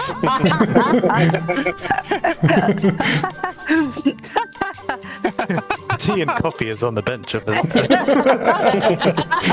Please help yourself to the biscuit I made earlier. Unfortunately, it is all long rotten away. You're in it. Scotch finger.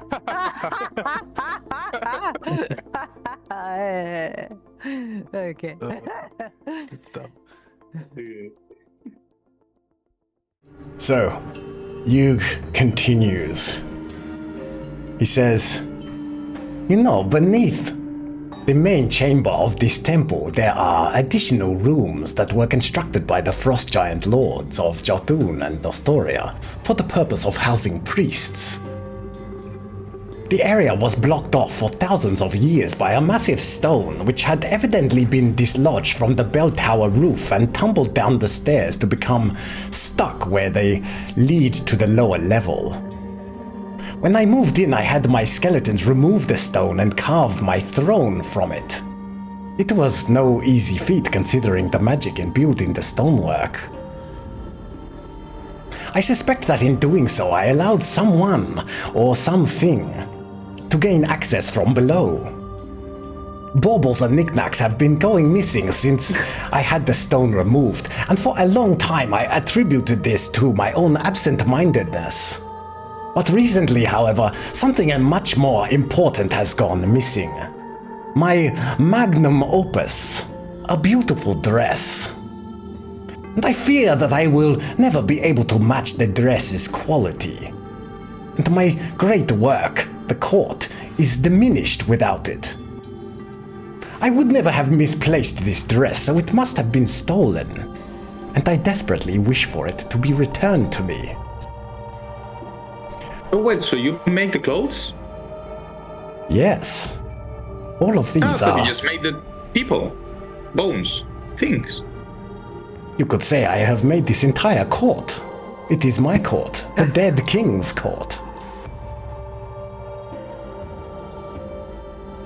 But yes, Do you I enjoy have... making clothes? Enjoy.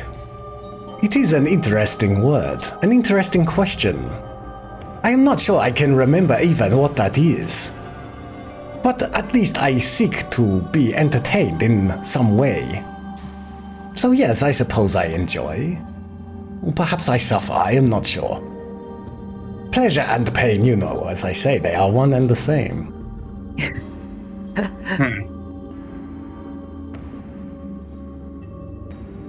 Okay.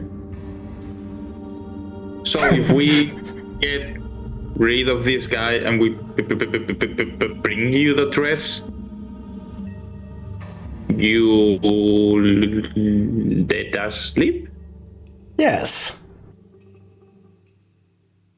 All you must do is go down the stairs, into the lower hall, and find the dress and bring it back to me. I will tell you where Ulkred is and I will let you leave, so that you can go and witness the mastery of his new mother being brought into this world. Okay, I only have one little concern. I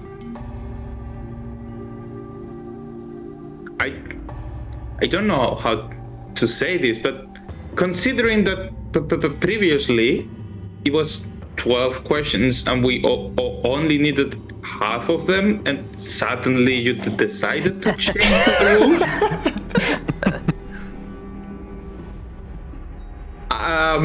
How can we be sure that you're not gonna change the rules again? Ah, you can trust me, of course. Yeah, well, that's the point. We trusted you before. But that is when I was not trustworthy, but now I am trustworthy. Yeah, you speak about how you probably has forgotten a few things on all these years that you have lived. I think you may have forgotten what trust means and how it works. Ah, yes, well, you know, honesty and dishonesty are much the same. They're opposites. But you see, really what I am getting at is that either outcome matters equally. It matters to me. Yes. Can we get just something that you consider of value to you, so that we know that you're gonna be faithful to the end of the bargain? Well, you will have my dress, which I want back very much. That is valuable to me. And this cloak. Yes, I am still waiting to know if you wish to trade for that. Does anyone have their heart set on anything? Because I like the idea of the spider climb. I'll post the options again. Emperor, this magnus opus, the dress, how would you describe it? Just in case this thief has a desire for many dresses, how can we identify it's yours? It is blue and woven with fine silver thread with patterns of flowers made of silk and silver. It has long sleeves. It is a beautiful moon gown, perfect under this moonlight crystal above. Okay. It is not possible for you to mistake it for another dress, for I assure you there is no other dress that is made as skillfully as this. Who knows if magic might be at play and he might have created a mock version of the same dress. Impossible.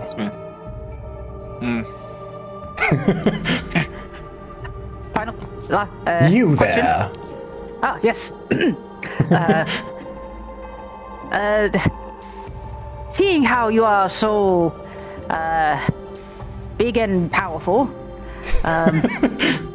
why call upon us to retrieve the dress?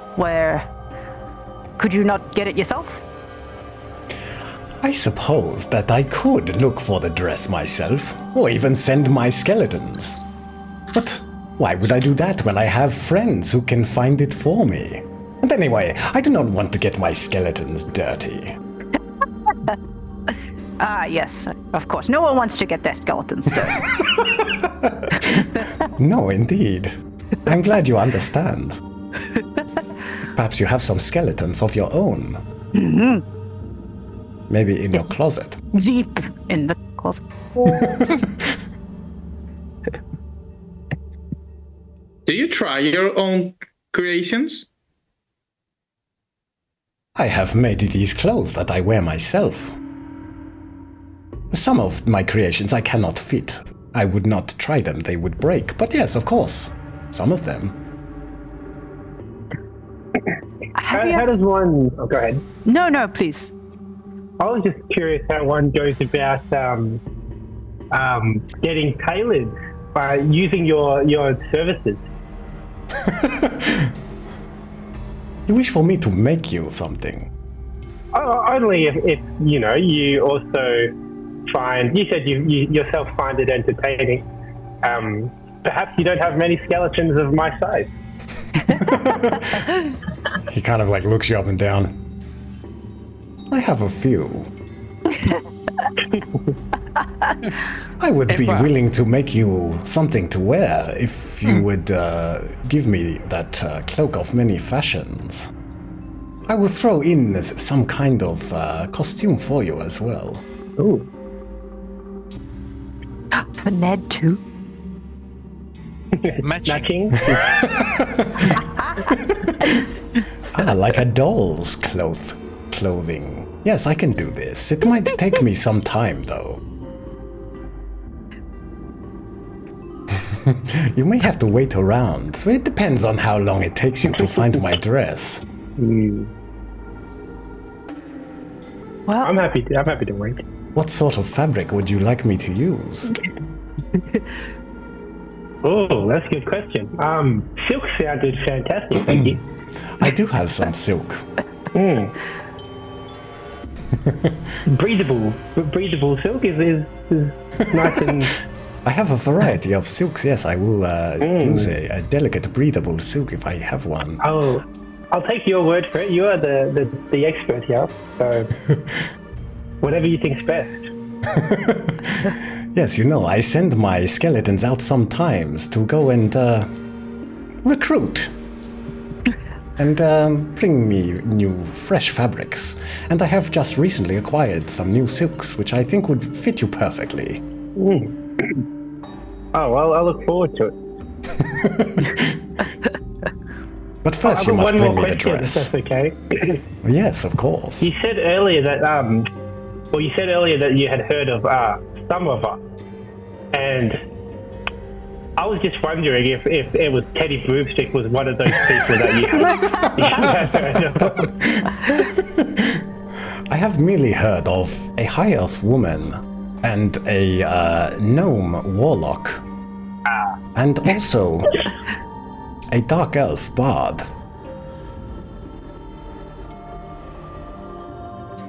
Okay, that's it And for me. also a barbarian. A Goliath. I was trying to remember who was in the for a couple of people coming and going. Not a barbarian. I have not heard of either the dwarf nor the gnome in the strange hat. Who's dwarf? Why you? Excuse me? I beg your pardon. I'm not a dwarf. You may be excused. In fact, I wish you would.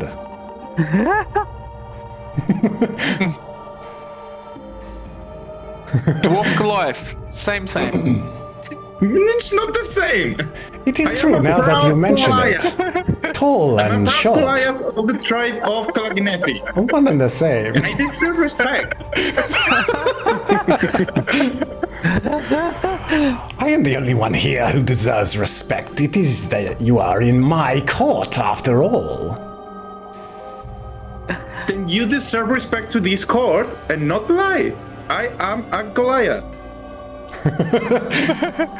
Give me a persuasion check. or a deception check, depending on how you feel your character is. Performance?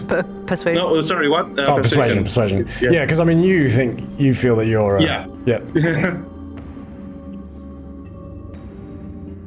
Flat? Yeah.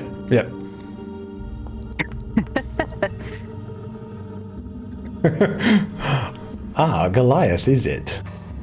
Well, I have been around for a long time and I have seen many strange things. This I have not seen before, but there is always a first.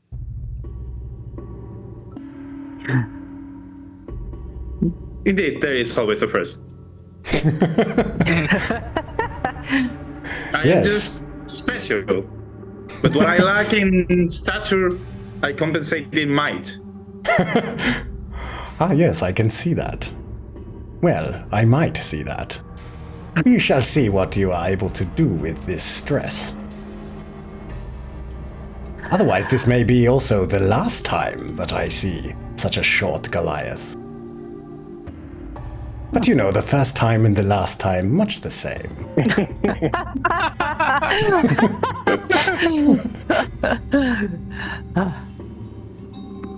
Okay, we better get to the dress before I lose my mind. Ivan, are we going to trade the cloak before heading down? Yeah. Maybe we should do it after. Well, probably before it might help. Oh, that's true.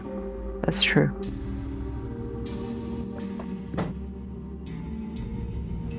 I think Ivana got that epic armor, so I don't know if anyone is lacking in anything. The only thing I can think of she would use would be the spider climb thing, but that might not be, necessary because she's melee. So. Mm-hmm. But yeah, if anyone else has a something. Tokra's all good. He already has a cloak of elven kind. Yeah, I'm good. Go for the climbing. Me? All right, so Please, where is it? Slippers of spider climb. Slippers of spider climb. Okay, I'll see if I'm not sure if I actually prepared these. Slippers. Oh yeah, here we go. There you go. They should be in your inventory now. Ooh. And if you just want to reduce your cloak of many fashions by 1. I won. No, my poncho. Perhaps this skeleton wearing this like top hat comes over and and bows at you, and then takes the cloak of many fashions, and then sort of kind of brings it over to you. He takes it, almost like pats it, puts it down, and this like stoat kind of clambers to the side, and then maybe the stoat then kind of like curls up on top of this cloak and like settles down and like lies on it. Good trade. Thank you very much. You're most welcome.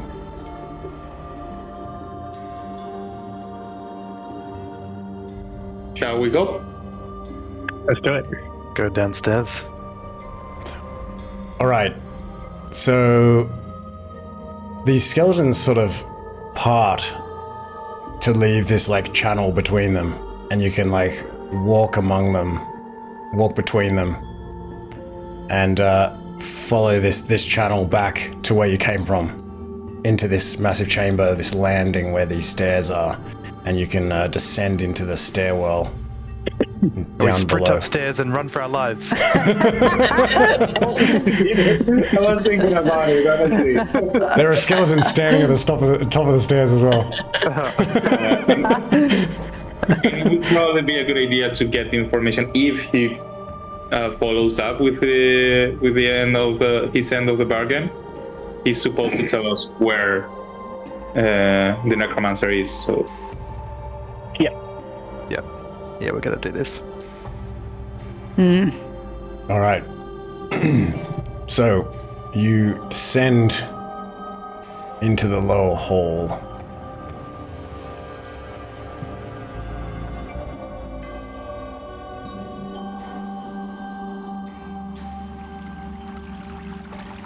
ooh.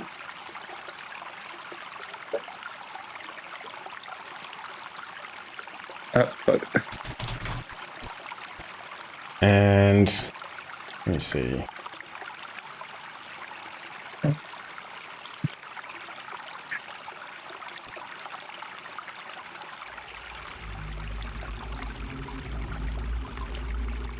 So it's pitch black down here. So I think like Tokra, you can't see anything, but you guys have got these.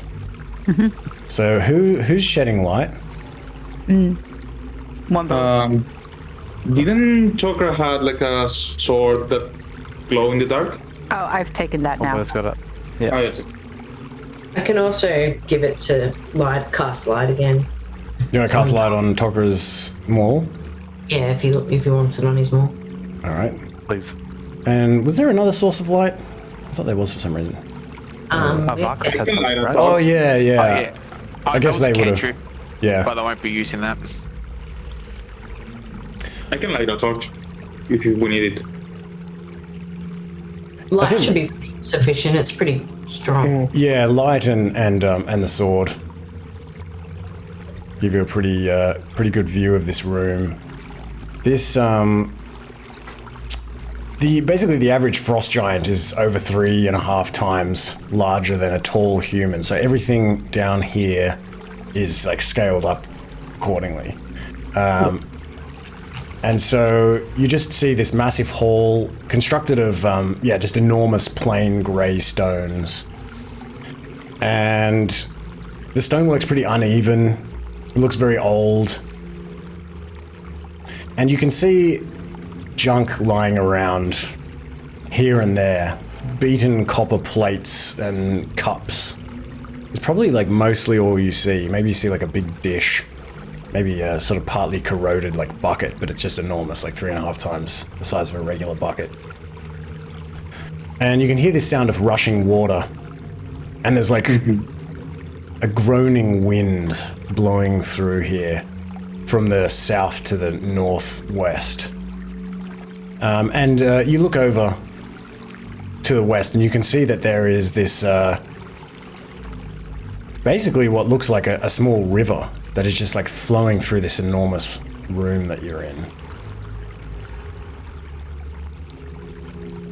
Okay.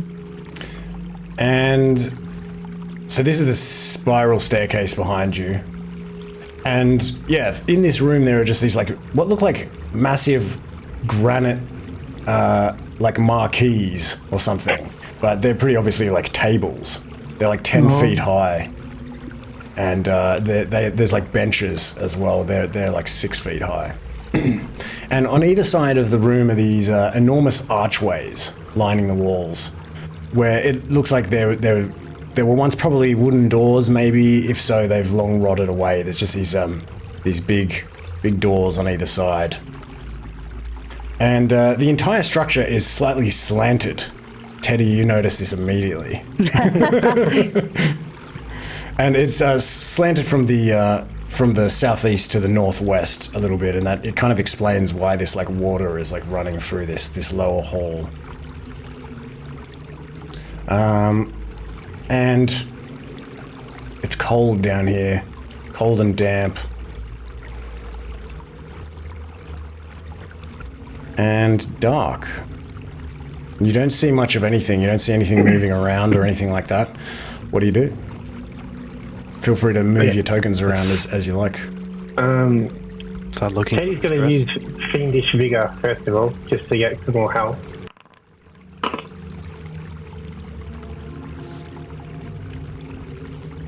So what does that look like when you use it? Fiendish Vigor? Good question. Maybe like his eyes kind of go red, and then from the ground, like this like red energy kind of like flies up his kind of skin, and his veins kind of like highlight up to his eyes, and he kind of takes energy from the ground. Nice. Yeah. Kind of creepy. Then Bill is gonna go for the water.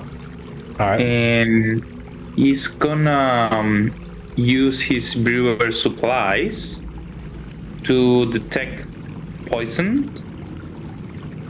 Alright. Or identify alcohol. He just wanna check if the water is good, or if it's a weird liquid that is actually not water or whatever. Do you just find out automatically? No, Or... it's a DC 15. Oh yeah. Forget about the... Wait, where is it? Where's the thing? Is DC Brewer 15 supplies. for Yeah. detect poison drink? Yeah, or forget about 10 for identify alcohol? forget about the recommended DCs in items. But it would still give you, definitely, if you're trying to detect poison, I'd give you the +2 on your... So it's an intelligence check. Yeah, give me an intelligence check with +2 for your proficiency bonus. But yeah, ignore recommended DCs on items, because I despise them. Okay.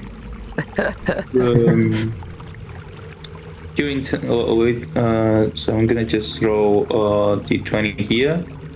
And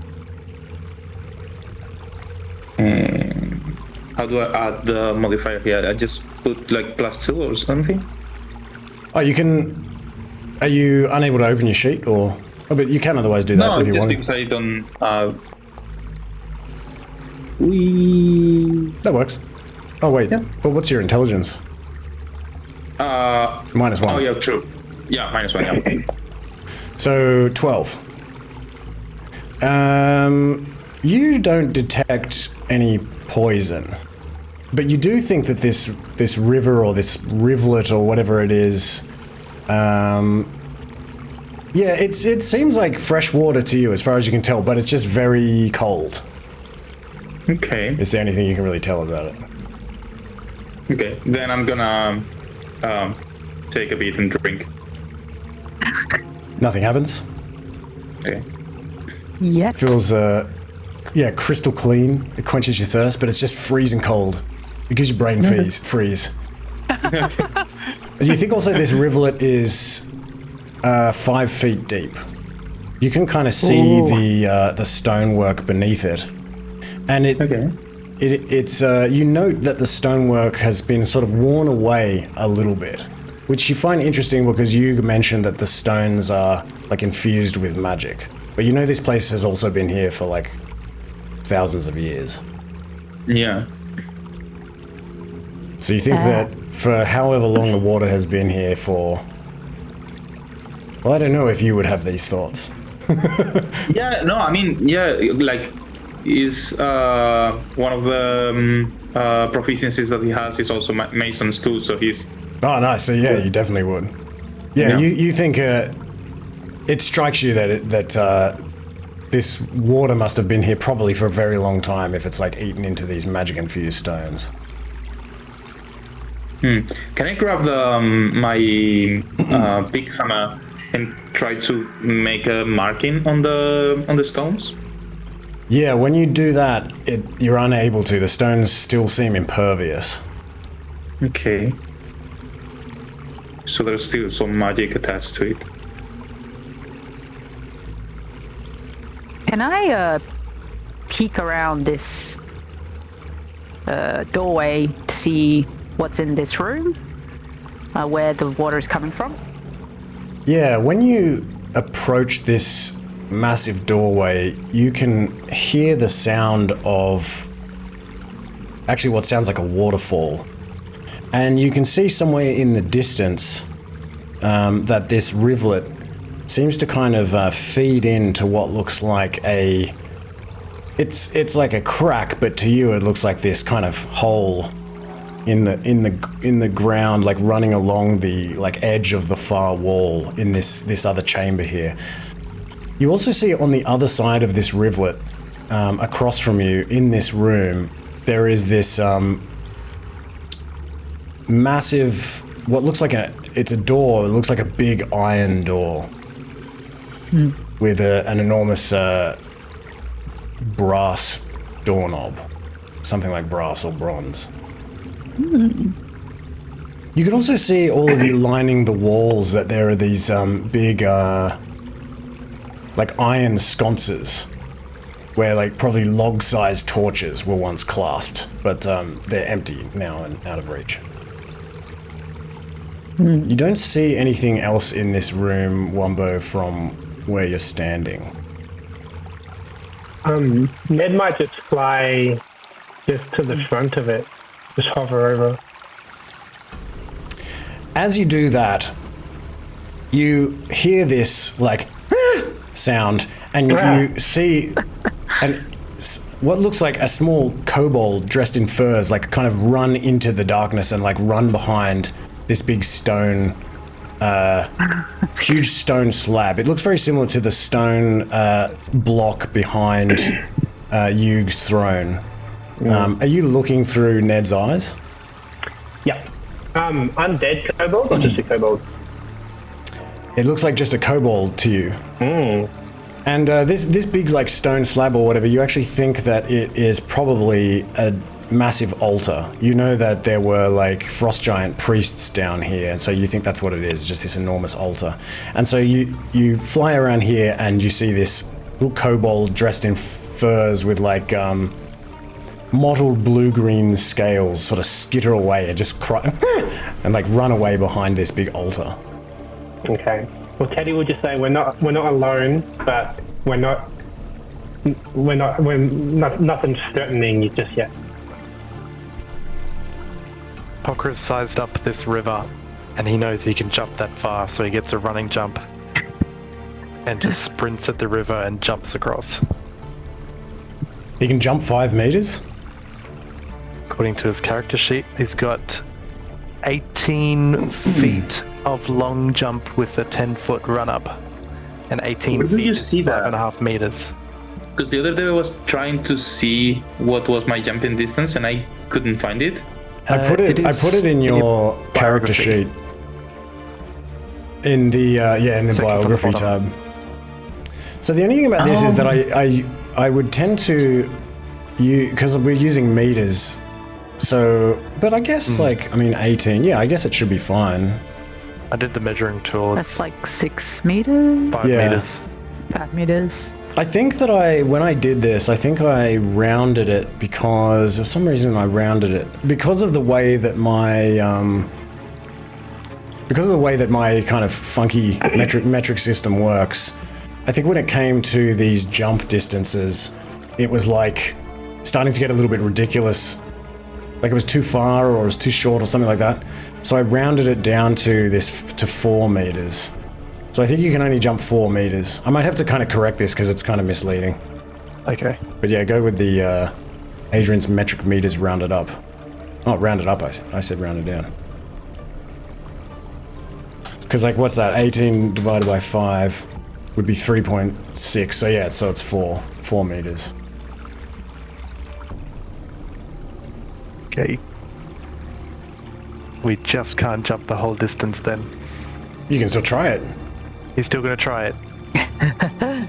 Yep. So he gets a big run up. And then tries his jump. He said it's steep, so if he can't make it, he'll sort of grab onto the edge on the other side.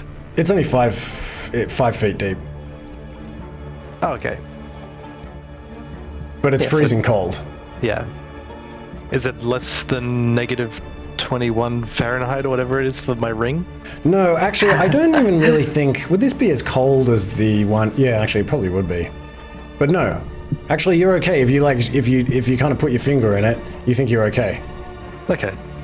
But still, to save from getting wet and wetting my leathers, I'll try to jump it still. Alright, give me I think acrobatics check to see if you can land safely on the other side. Acrobatics.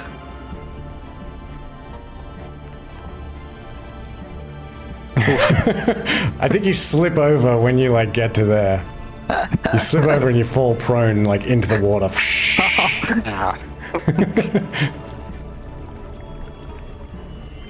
He'll pick himself up, climb out, a bit embarrassed, and sort of pat the waters off him a little bit. And just like look around like no one saw that, right? And then is this a skeleton here? Is that? Yes. Or is it? Okay. Yeah, there is a looks like maybe a humanoid skeleton. Got nothing on it. It's just bones. Yeah. I poke it. It's a mole. Doesn't get up. No. Not one of Emperor's buddies. It's a spy. He's waiting for a dress fitting. With the Emperor. Yeah, when he waiting says he room. takes a long time. Yeah. Yeah. Okay. Maybe I look in this room. There's nothing in here. as Ned is kind of flying in here towards this hole where this like sound of this water crashing, this waterfall is very loud. I think probably this kobold like peeks its head out from around the side of this this massive altar, and just like watches Ned. And Tokra, in this room, it's just an empty room and what looks like, you think, just a massive granite bed. And that's it. It's comfortable.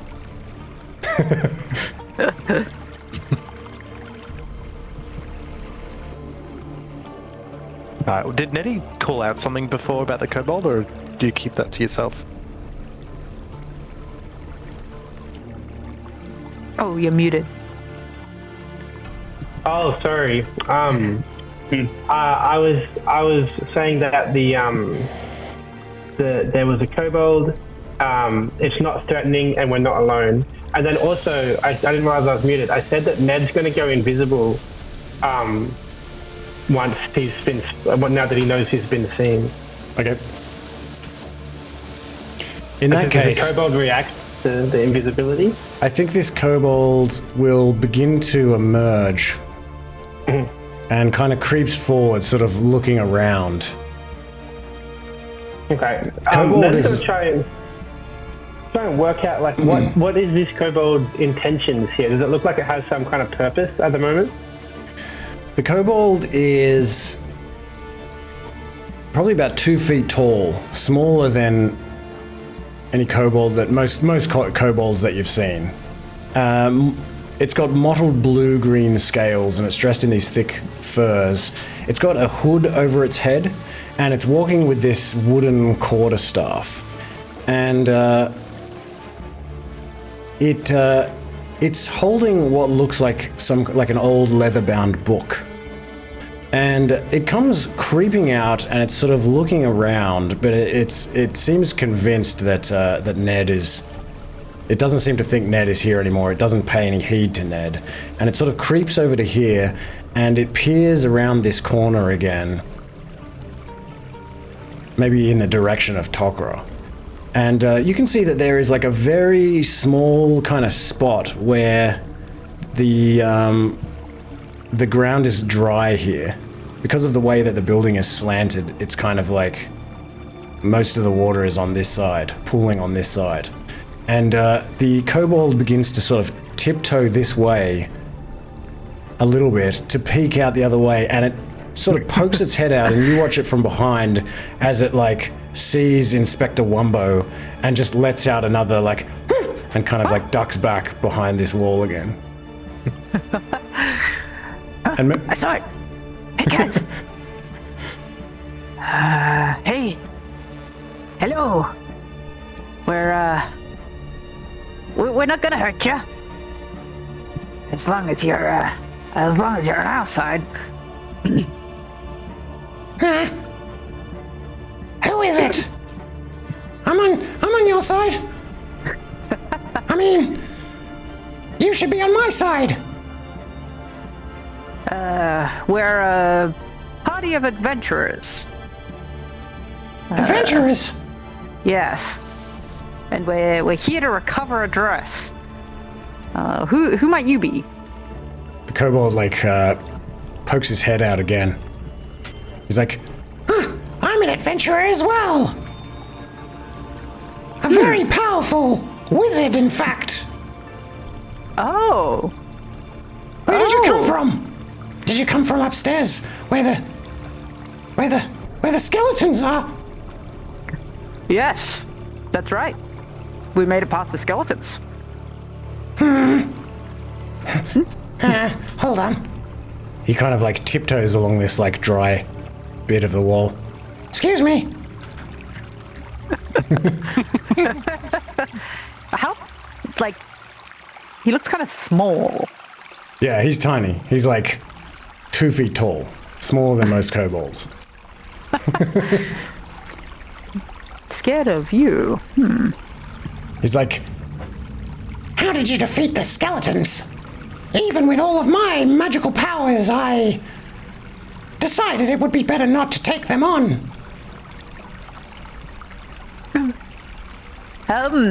We were able to charm our way through. Bit of the old silver tongue, you see. But no one can resist Inspector Wumbo.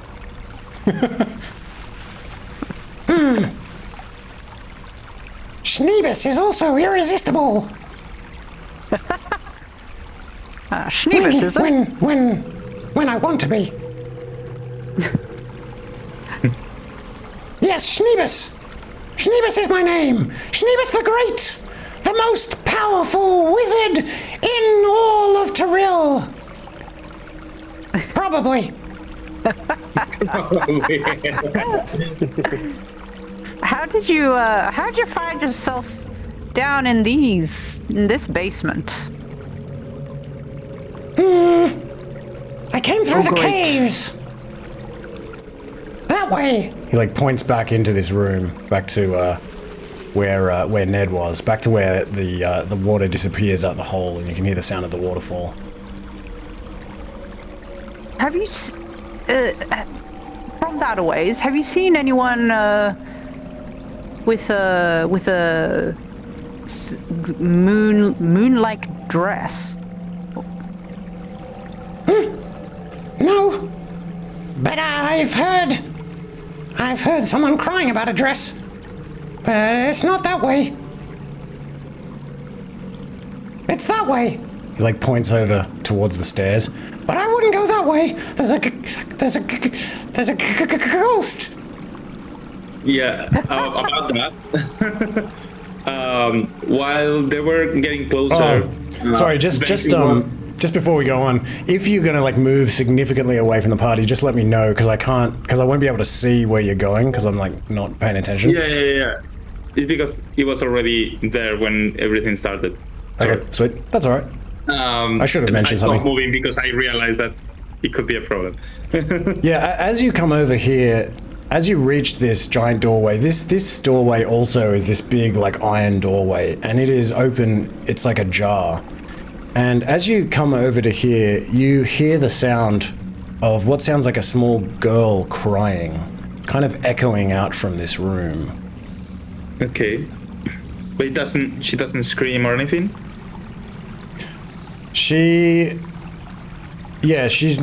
You just hear this sound of sobbing. And I think from where you are, can you see, she's like under this bed, this giant granite bed. You also see as you kind of peer in here, what looks like a big stone chair and also a huge iron chest. Okay. And you hear this sobbing, and I think you can see maybe just this faint silhouette in the distance from where you are, underneath the far end of this bed. That's just kind of, you don't know what it's doing, just sort of like, it's kind of quite far away from you, so it's like hard to see, but you think that's where this crying is coming from. Okay. The moment I see them, I'm gonna obviously realize that I should do this with the rest of the party. So Okay. I'm gonna go backwards. Sweet. And you can continue with the scene.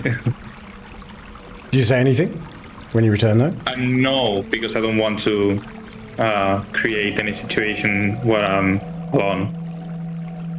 Well, maybe also as you're returning, you can hear Shneebus like saying the word ghost. Hmm.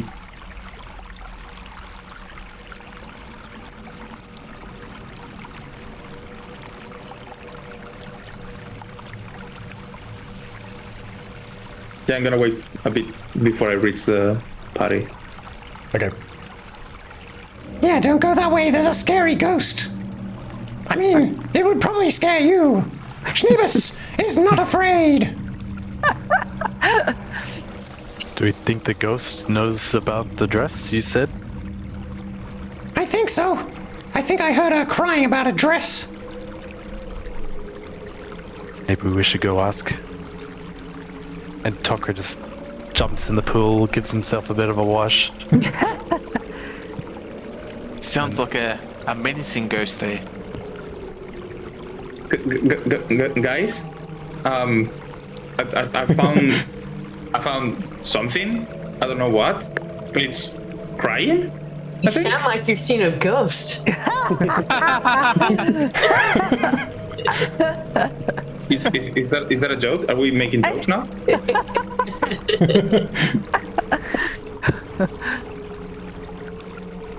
A ghost.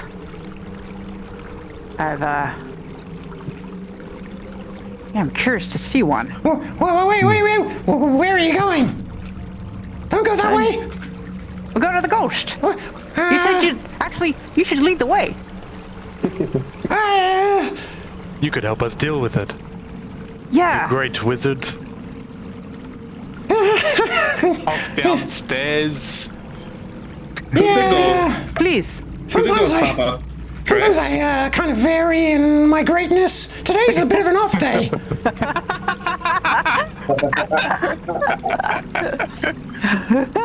Look, if you guys are gonna go that way, before you go, do you have any food? I'm kind of hungry. Oh, Yeah, Vakos will give Shneebus a ration. If this is what you're... If this was, yeah. Ooh, He like holds his hand out. yes, please. There you go.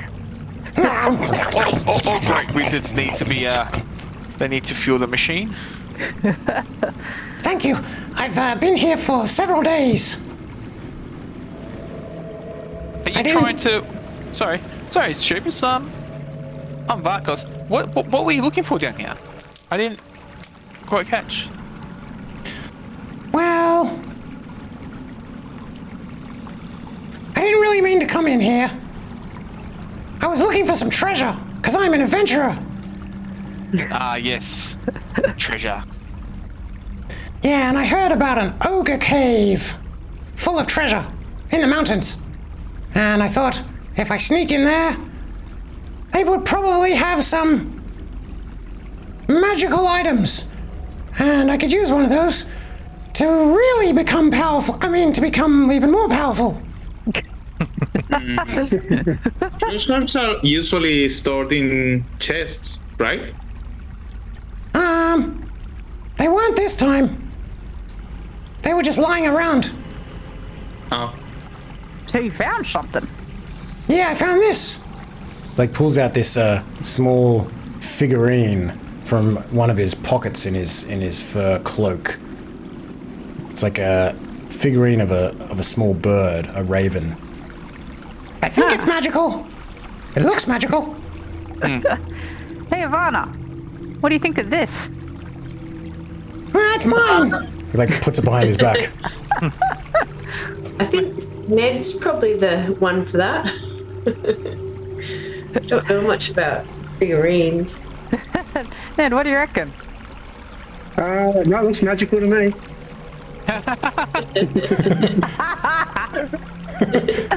Yeah, sometimes you have to spend some time just focusing on it and studying it. I can. And I guess, should I detect magic?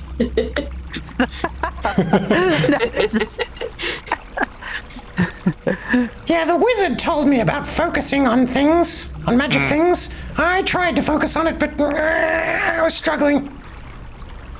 Some days. Yeah, Okay. exactly. It's kind of an off week. The thing is, those ogres, they saw me. And so I had to flee. And I couldn't go back out. So I went in. And, it took me Through a the very long entrance. time. Through I the got cave lost. entrance you mentioned? Yeah, through the cave Okay. entrance. I got lost. And, I was getting very hungry. And that's why I've run out of food. But eventually I found myself in here. And so, I thought probably the best thing is to not go back to the ogres. But then when I went up those big stairs, which by the way took me a long time to climb, I noticed that the room was full of skeletons. So I thought I would come back here and relax for a while. Yeah. And then I saw the ghost. And You've been having enough Big week. day. yeah, Well, if you'd like to tag along, I'm sure the party won't mind. really? Could I be? Join us, Shneebus. Could I be an We're adventurer looking for a leader. as well? A leader. We're looking for a leader.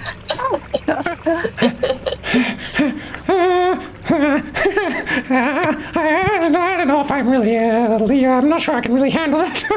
I'm more of a wizard. I kind of like to stay at the back and cast spells. That's more my thing. But I tell you what, if you let me go with you, I'll give you this figurine. He like holds it out again.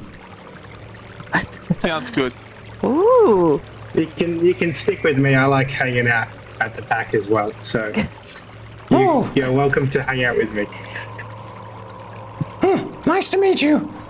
He like puts his book under his arm and like holds his hand out. Yeah, Teddy's gonna use psychic awakened mind, and it's Okay. just gonna say in Shneebus's mind, This is how us wizards can communicate.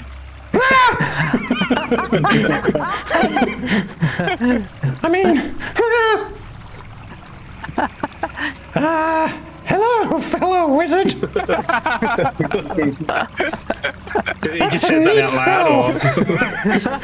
Or? He can reply in his mind, right? Yeah. I think he replies mentally.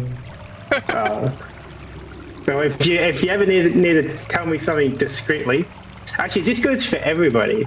Just put your finger to your head, and then I can contact you, and then you'll be able to contact me if that ever comes up.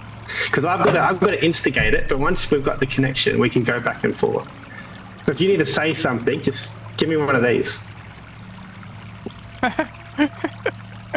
That's a good plan. Shall we check out the ghost? My people and your people usually don't get along.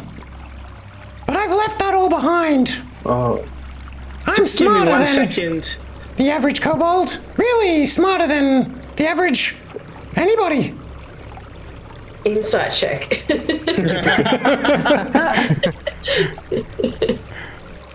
What do you look like when describe your current behavior as you're like standing here like scrutinizing him?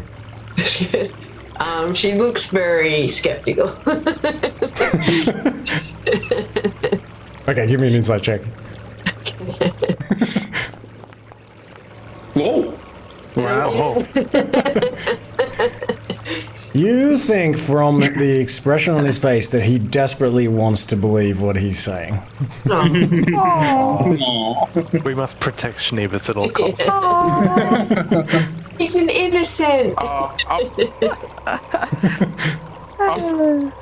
I feel bad for Chabbs. Can Vakos he sees his kindness in offering us the figurine. Can Vakos make the trade with Shneebus? Yeah. Vakos got the item he's been carrying and isn't used, and he thought, you know what? I think Shneebus is the one to use it. He wants to give him his wand of pyrotechnics. Wow. Because a wizard of your power, I think, needs this wand. Yeah, give it to me. Right? You can have this figurine. Here you go. I didn't really know what it does. It just looks like a bird. That's okay. I don't know what this one does anyway, so... don't point it at me when you use it. Yeah, he begins like waving it around. Does it need to be attuned to it? It doesn't look like it. No. I think it's just the common item. Okay, I'll give you this silver raven. See if this works. Yeah, there you go.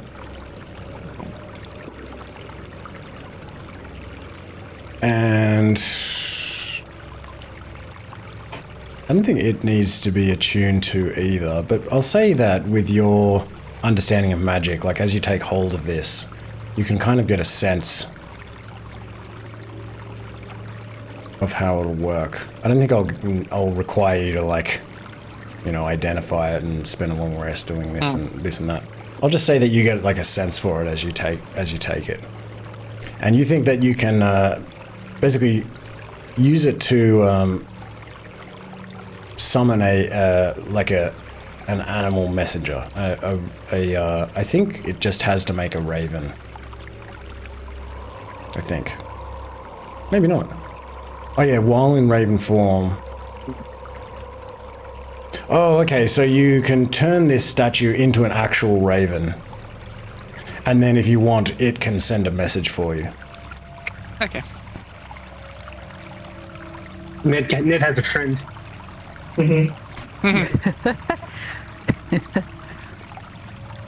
They just message each other like gossiping. Hey, buddy. And you send Ned with the bird, and the bird send a message to Ned so that Ned can send the message to you. Well, yeah, effectively, yeah. Multiply the distance. Tokra says, great, now we have someone to go talk to the ghost. The bird can go. Yeah. I don't understand Raven though.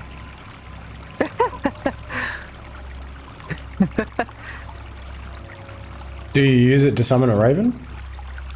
No, not yet. Okay. Yeah, so we start going, right? Yeah, Where's that's this ghost? Come on, Shneebus. Yeah, Hey, this way. it's just over there. Yeah, adventurers. Yeah.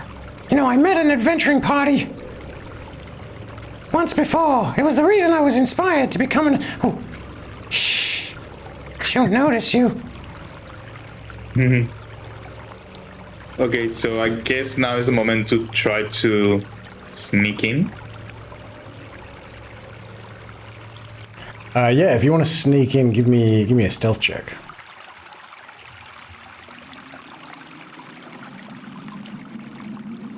Don't think Tokra can sneak in with a glowing bright maul. True. Can Vakos cast a cantrip? He wants to. It just happens to be. He wants to cast message. He just picked it up. Oh. Okay. That's what you needed. Just what we needed.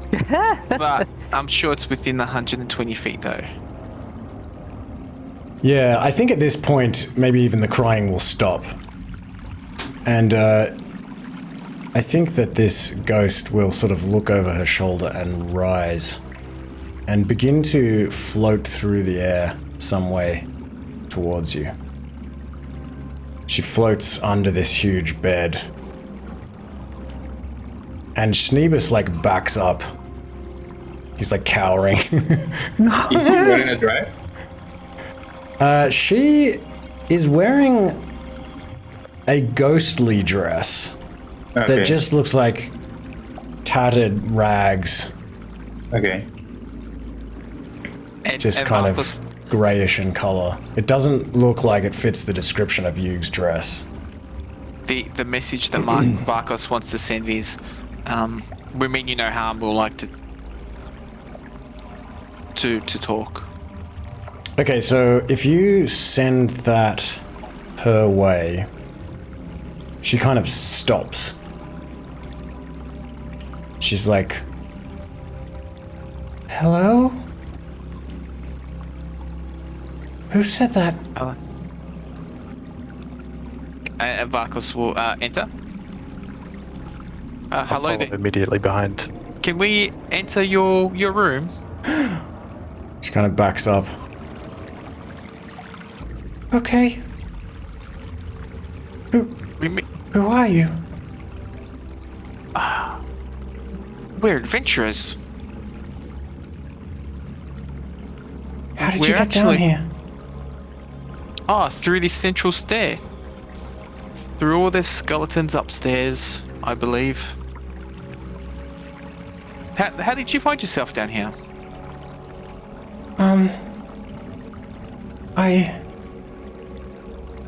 I came here with my mummy and daddy.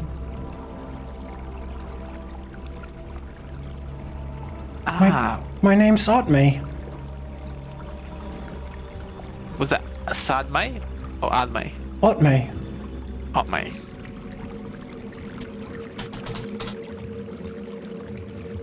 And have you Where- been stuck down here?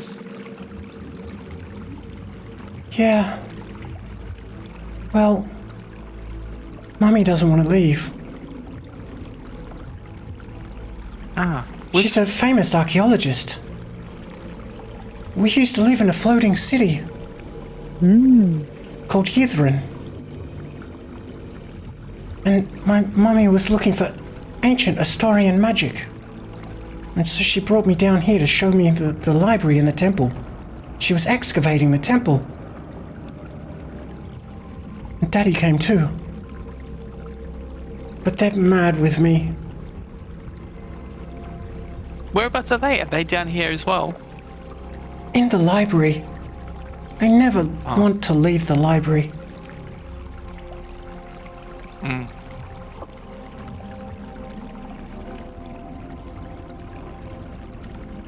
we could go and try and convince them to come out. Okay. I don't know. They might get mad at you. They're always mad at me. What happens when they get mad at you?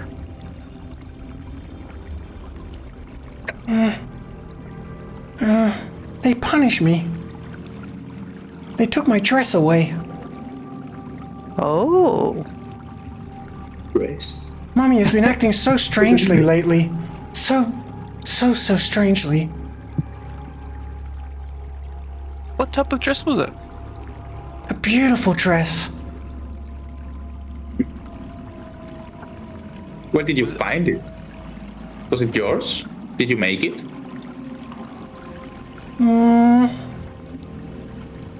Maybe. Inside? So you're standing over here, like next to this massive chest. Yeah. Yeah. Okay, give me an insight check.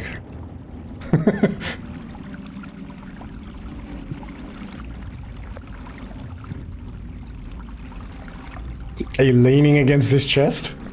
Yeah. 18.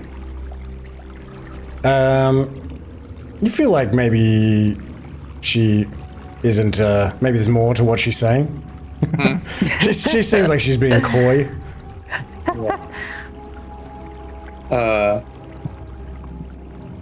Okay, I know that you just met us, so you don't know us. But we are here to help. It's what adventurers do. So if you are honest with us, we can help you better.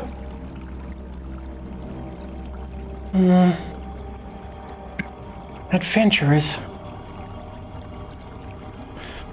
Okay. I took the dress from the funny man upstairs. I knew I wasn't supposed to, but it was just so pretty I couldn't help it. I wish I could wear the dress and be a beautiful Netherese woman like my mummy used to be. Oh. But she's not beautiful anymore. She begins to she starts to cry. Oh. She's like, And they won't leave the library. I hate the library. I wish we'd never come to this place. For how long have you been here? I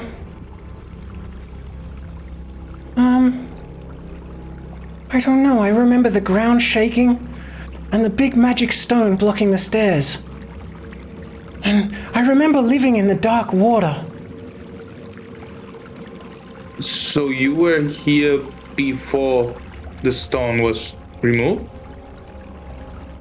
Yeah.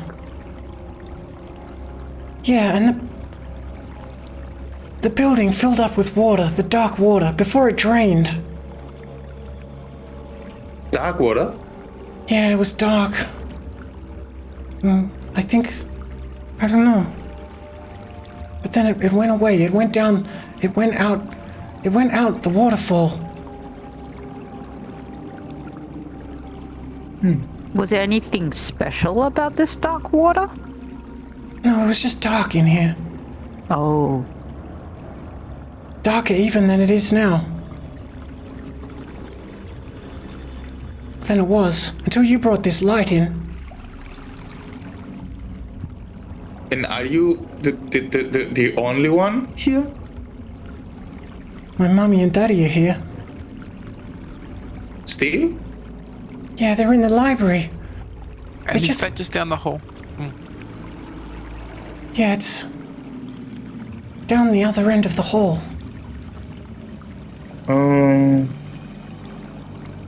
Seems as though we should see them. Is this just yours? It was always here. Do you mind if I try to open it? You can't. Mummy's got the key. It's got my dress in there.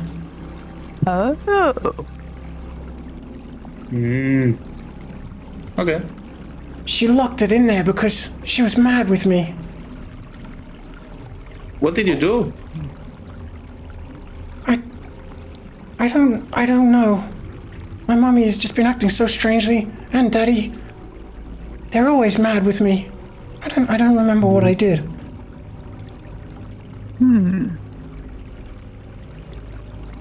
So, do you want us to find your mommy so you can get the keys for to take the dress back? Oh yes, if you could give me the dress back. Yes, please. She like stops crying when you say this and kind of looks like happy. I would love the dress back. Is that what adventurers do? They help, you said. It's the only thing I have, the dress. It's so lonely down here without my mommy and daddy. Have you tried speaking to the funny man upstairs? Does he acknowledge you?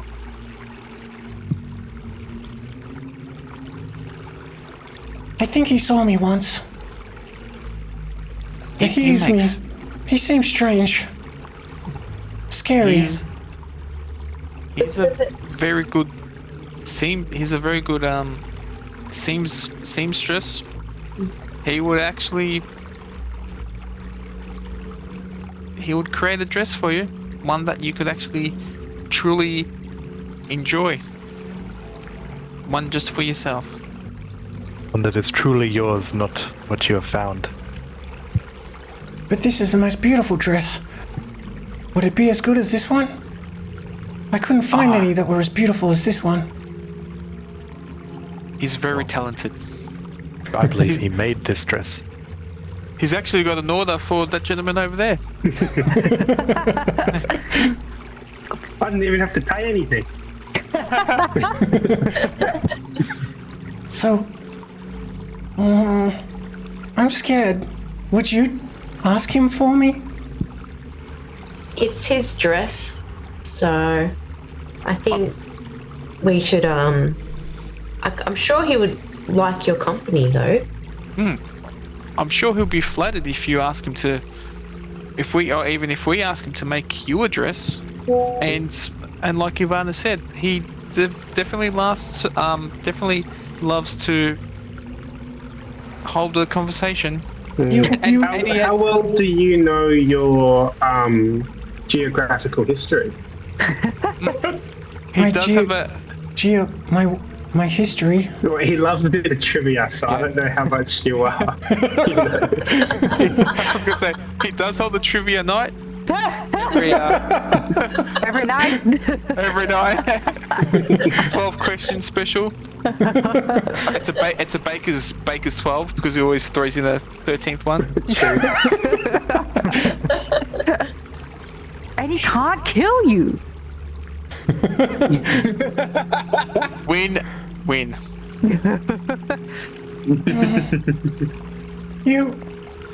You want to take my dress, don't you? Is that why you're here? You're gonna take my dress. She starts to like look sad again. We're gonna get you a better dress. That's our intention. But I want my dress. She starts crying again. Okay, what was it? What was your name? Otmé. Otmé. Do you like your mother? I think so. Do you think she's beautiful? She was beautiful. She was. Now she's mad all the time and just obsessed with the books in the library. Books and scrolls, it's all she ever talks about. And then she gets mad at me. And that makes her less beautiful. I think so. I don't know. What do you mean? Yeah, no, I agree. I agree. So, you would say that she's more beautiful or less beautiful for how she behaves, for who she is. I don't understand. Not for what she wears. She wears a beautiful Netherese dress. My mummy's a beautiful woman. Famous. She's famous. and still with her beautiful netherine dress, now she is less beautiful. So what I'm trying to say is maybe this man can tailor a beautiful dress specifically for you that fits you and your identity and your personality, and you will make that dress beautiful as your mother used to make beautiful hair dress. But I can't even. Give me a persuasion check. Give me a group persuasion check. Nice. Nice.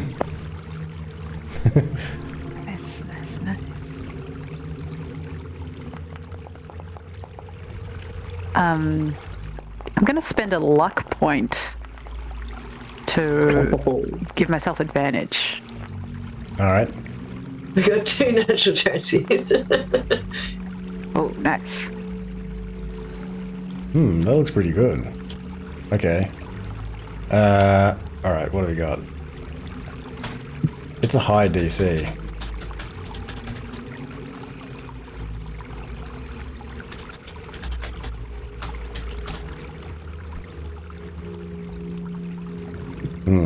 Let me just make sure I've got that right.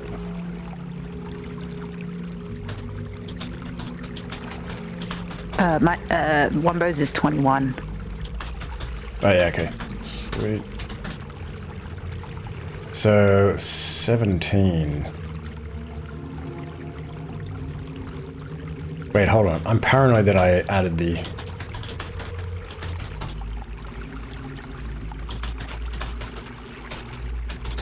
Yeah, 17.8.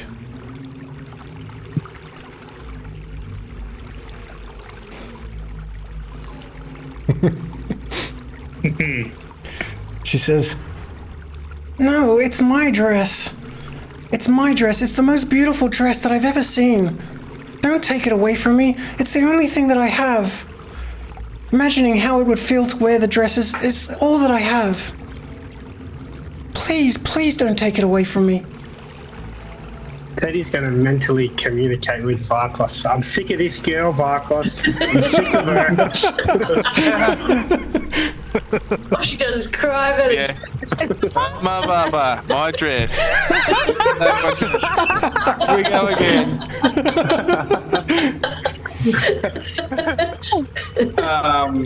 You say that it's the only thing that you have because you lost your family? I don't know, things just aren't the same as they used to be. My mummy's a famous archaeologist named lvl4, and my father, him too, he's named Ormoran. They're well known in Yithrin. It's just up there. She like points up the ceiling. I don't know, things... I don't remember. Well, yeah, I do remember. Mummy is mad at me. Yeah. We get your Well, parents back. Yeah, we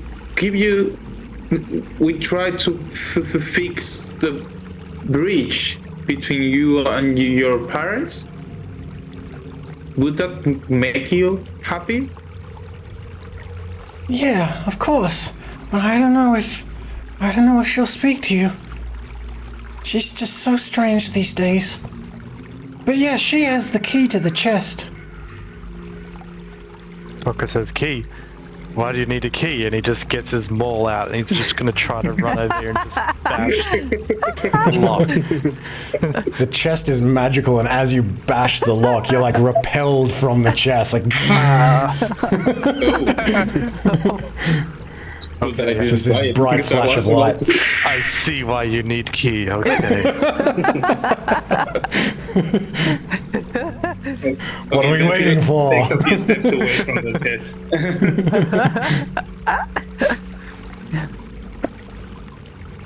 Maybe if we Go get the key. she sees the dress, she'll have peace and pisses off. Ah! Nice.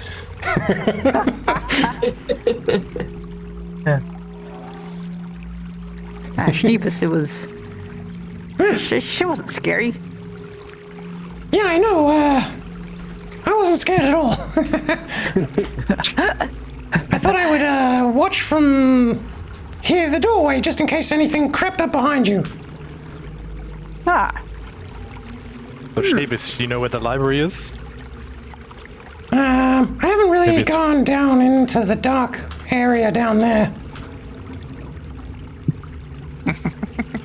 I didn't really see the point.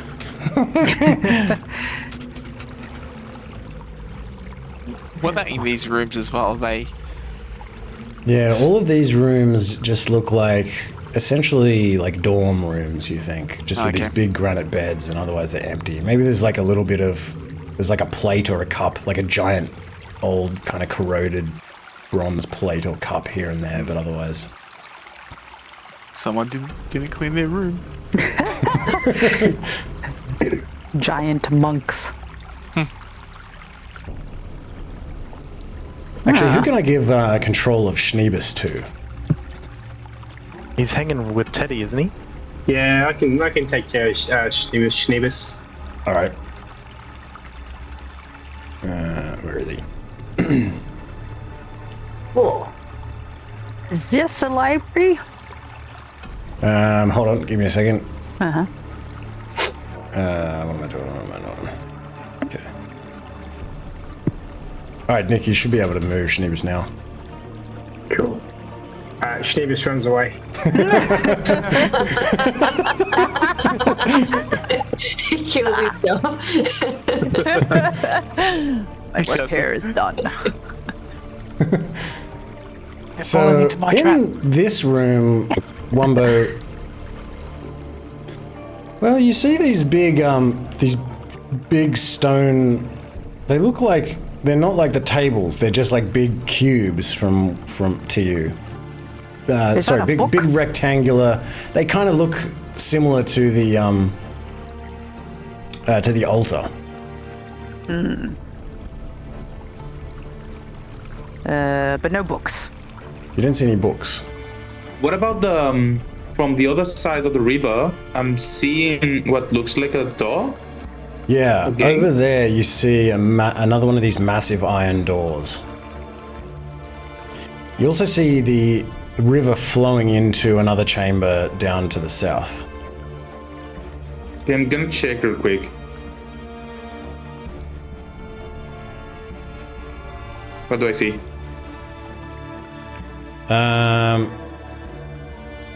You can just see pretty much what you can see. So you just see like this much larger chamber in here than these dorms. You can't really see into the other part of the room because it's kind of around the corner. Is there any protuberation, like any place where I could fit in how's it called? The python of for rope? How's it called? Piton. Piton, yeah. The stones are really irregular, but you do think, depending on what maybe Tokra was. Oh no, you were thinking about it before, weren't you? Yeah, you feel like this whole place is imbued with magic, and you feel like although the stones are irregular, but you don't think you'd be able to dig into them. You think probably you can try. You're not sure. No, I'm not thinking of digging. I'm thinking of like like hammering a piton. No. Just finding a way that I can hold it on tension. Oh, sorry. I thought you said a piton. Yeah, but I just realized that I didn't have actually a piton, so... Oh, okay. I have a rope, but it's just a rope. You don't see anything you can put a rope around here. I have my hammer. I can tie the rope around the hammer, the big hammer, and lock the hammer between one of the pieces on the ground, maybe? Between like two stones? Yeah. I mean, the gaps between them would be pretty big. But, like, what's, like, 3.5 times the size of, like, grout between stonework would still be... I mean, like, maybe, but I don't know, like, enough to... What are you actually trying to do? The only thing that I'm trying to do is to be able to stand on the limit of the river, holding the rope tensed, and lean back so that I can see from the... So I can gain angle and see from this part, like over the river, without having to actually dip into the river, because I'm afraid that So you want something over here that you can... Yeah. Just so I can move. Yeah. I think that you can try. So you're trying to use it sort of like a grappling hook. Can we just hold it for him? Like, I just, hold it, like, hold a cup, like the rope, and while he's... Yeah, you can also hold me yeah. and hold me too. Yeah. I mean, I'm small, but I'm heavy. All of us could do it. Yeah. Tokra, can I'll you help me with this? Tokra's over here. He's trying to maybe see something at the end of this corridor. Oh, He was okay. distracted by it. But yeah, you can help with the rope, probably. Make sure that it's fit in between the rocks. Yeah, I'll help. I will ask you for help, actually. Like, do you mind holding... I'm trying to see what's over there. Do you mind holding that so that it doesn't move and it holds my weight? Vakos might just say, Teddy, he's like, just send Ned through. I'll send Ned in a second, but I don't want to see. Oh, you want to see it? Okay, we're about to see standing. I'll come stand next to you. Now. Teddy just kind of watches from the back, yeah. I'll skip over to Tokra just for a second. Tokra's wandering down. Yeah, you see this long room, and at the end you see a smaller room that looks like it has some sort of stone seat in the middle of it. But it's towering as well. It just looks like a big block, but it's kind of like, you think it's like it almost looks like a stool or something, but just a big stone block. So is this the toilet? Like a lavatory. I think, like, I'm trying to think, like, if from where you are, if you would be able to see the hole on top of the seat, and I don't know. Okay. I'm not sure if you can quite see it. So, like, but you might come to that conclusion just based on, like, the layout.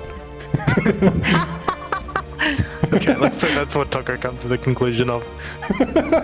And he comes back. Okay. There's just a seat back there. It's a toilet. Oh, can I see? Yeah, if you need to go, that's the place to go. Ivana's just like, let's Renfield. We both go into the river. Toilet. So can I try to peek them? Yeah, so maybe move one to the left. And we'll say that's what you can see. And so I think in the gloom, in this, but with your dark vision, you can see in the distance, far on the other end of, well, you can't quite see another wall, but you can see what looks like some sort of like pool of water there, and there's like, it looks like you can probably from here as well, like hear the sound of another waterfall, and you can see this like water like splashing and like kind of crashing out of this pool. You can't quite see the waterfall from where you are, but you think that's probably what's going on somewhere ahead in the darkness. Okay. It doesn't seem very useful. Okay. I might just send Ned forward just to validate. Yeah. Does Ned see anything else, or is that pretty much the same takeaway? Yeah, so in here you see this large granite table. Maybe there's like a big dish on it, and maybe a cup still sitting on this table. Yep. Kind of half corroded away. And at the other end of the room you see what looks like an enormous stone hearth. Except that This is the hearth here? yeah, this is a hearth here. It looks like a massive hearth. But there is water like pouring in from this probably like 20-foot wide hole that's like high up in the wall above the hearth. You think it's probably where the chimney of the hearth was. And this water is just like pouring in through that hole and plunging maybe like, yeah, like down onto the hearth and over the hearth and into this like 15, this pretty, how wide is this? Just this big wide pool at the top of this, at this rivulet. Okay, and so the river's kind of going upstream then, like up our screen? Like it's ending... So it's flowing from the south to the north. Yeah, great. South to the north. Okay, and it's kind of covering... The water is covering where the hearth was, effectively. Now it's just kind of covered with this waterfall. With this waterfall, yeah. But does does Ned, is he just kind of hovering there? Yeah, so he's just above the water. So he doesn't like fly around in the room or anything? I was going to say, I think I want to take a closer look at what use where the hearth, like go closer to the hearth, see if the water was kind of covering anything of notice. So how do you determine that? Well, is the water, is it like transparent at all?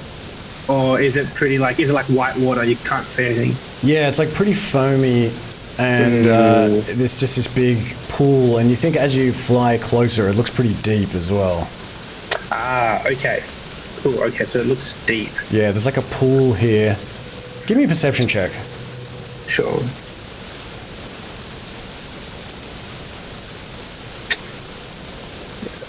Net perception.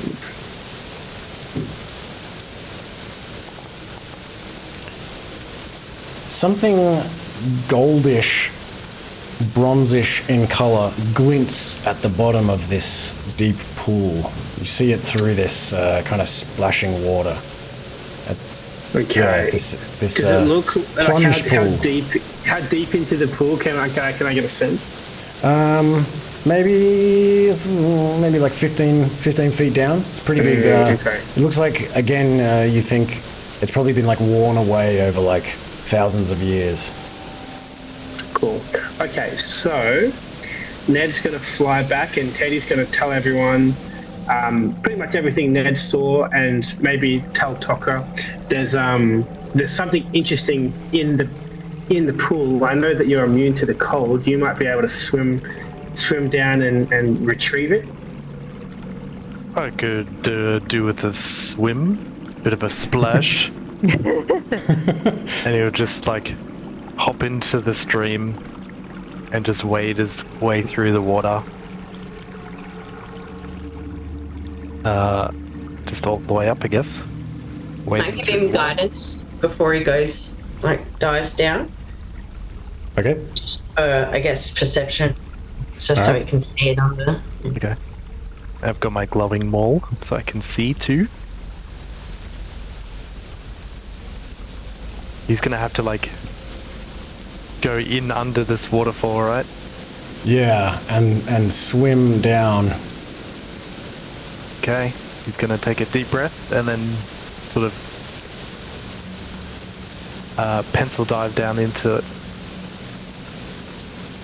Try to retrieve the glowing, the goldish bronzed item described by Teddy. So you dive down, and let me see. At the bottom of this plunge pool, you reach out towards this shimmering kind of bronze-colored object. You can see underwater now, I think, although, yeah, there's a lot of like froth around you, but you think that this is a massive key. It looks like a key. Nice. It's a giant key, and you can pick it up, and it's heavy. It weighs like 1.5 pounds. But you're pretty good with that. I think you can. Solid key. Yeah, you can swim back up with that key. Cool. resurface, and it's a bit easier walking back with the water pushing me a bit. Nice. All right.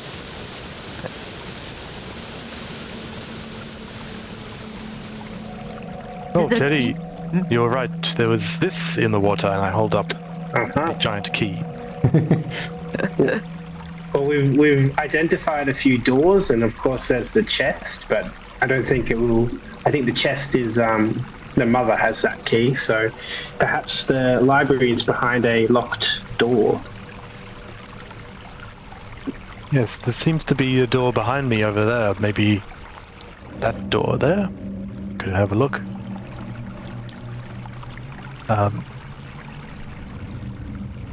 Can you stay there, Tokra, so that I can jump? I was going to say, Venfield, why don't you hop on my shoulders and I'll put my hands up here so you can, like, kind of cheerleader pose, you know, feet on my shoulders and I hold my hands up so you can, like... I mean, I should be able to, if you stay yourself on the middle, I should be able to jump across. You don't have to carry me all the way around, but Yeah, okay, yeah, if you want to jump, I'll stay here and ready to boost you across.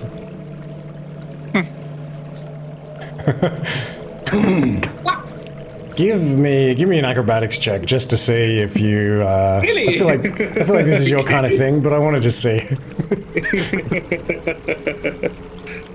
Okay.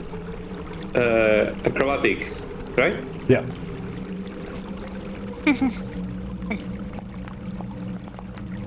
Please don't fuck it up. That seems fine.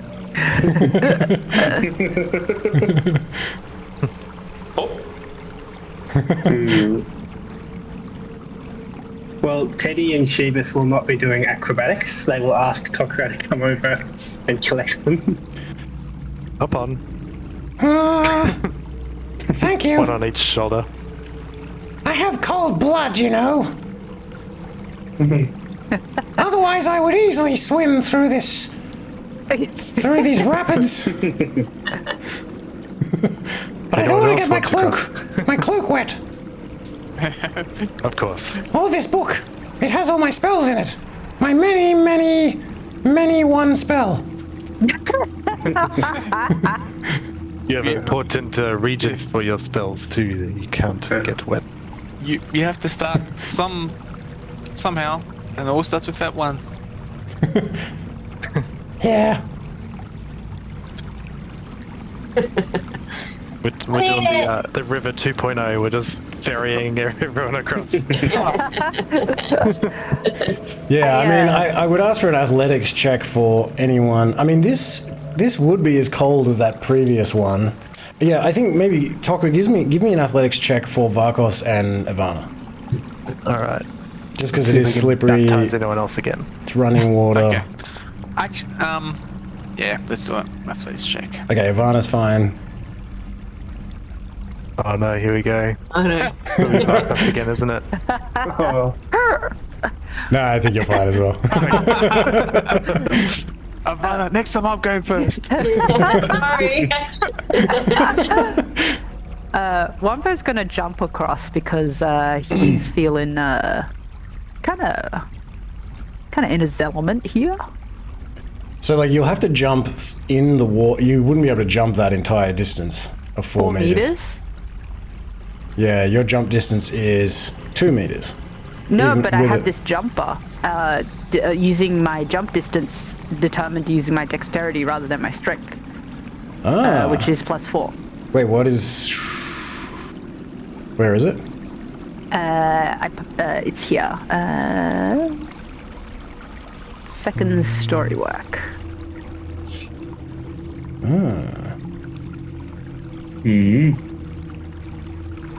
And so, dexterity 4. Star jumps. That's my secret. Every morning when he's wakes up. That's right. Jump out of bed and do my 50 star jumps. So with a 14, that gives you 3 meters. All right. He's gonna do it. Tokra. He's- If you wanted to do the same thing Venfield did, you can do that. Oh. Yeah. Okay. Okay, give me an acrobatics check. Okay. Acrobat. Hey. Okay, you can also succeed at this. Tokra's just like a Goomba from Mario bouncing. Thank you. How do you land, Inspector Wumbo? What do you look like as you jump over and onto Tokra and across? Posture, chest out, arms wide. Mustache a quiver.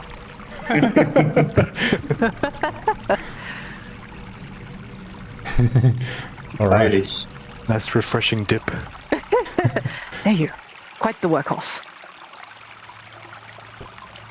Alright, is this door locked with a giant key? Yeah, what do we see on the door? Yeah, so this door is... Let me see. You see a keyhole underneath a massive door handle. The keyhole is about 14 feet high. Ooh. And the handle itself is 15 feet high. This big bronze handle. It's not a knob. It's like there's one of these ones that kind of sticks out and then comes across, so you can. But yeah, it's about 15 feet above you.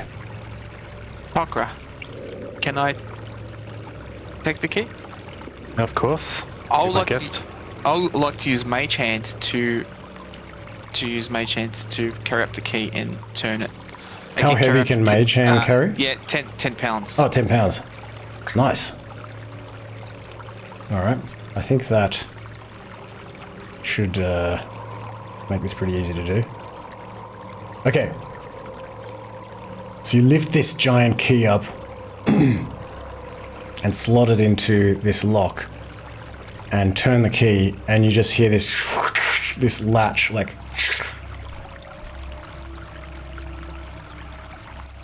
I suppose your mage hand can pull Retrieve those the key? handles down. Yes. Let's give it a go. Was there handle? Sorry, I didn't catch it. Was there handles on the door as well, or was it just like unlock and push? Okay. No, there's a handle. That can I give it a go for Mage Hands? If Yeah, so 10 pounds.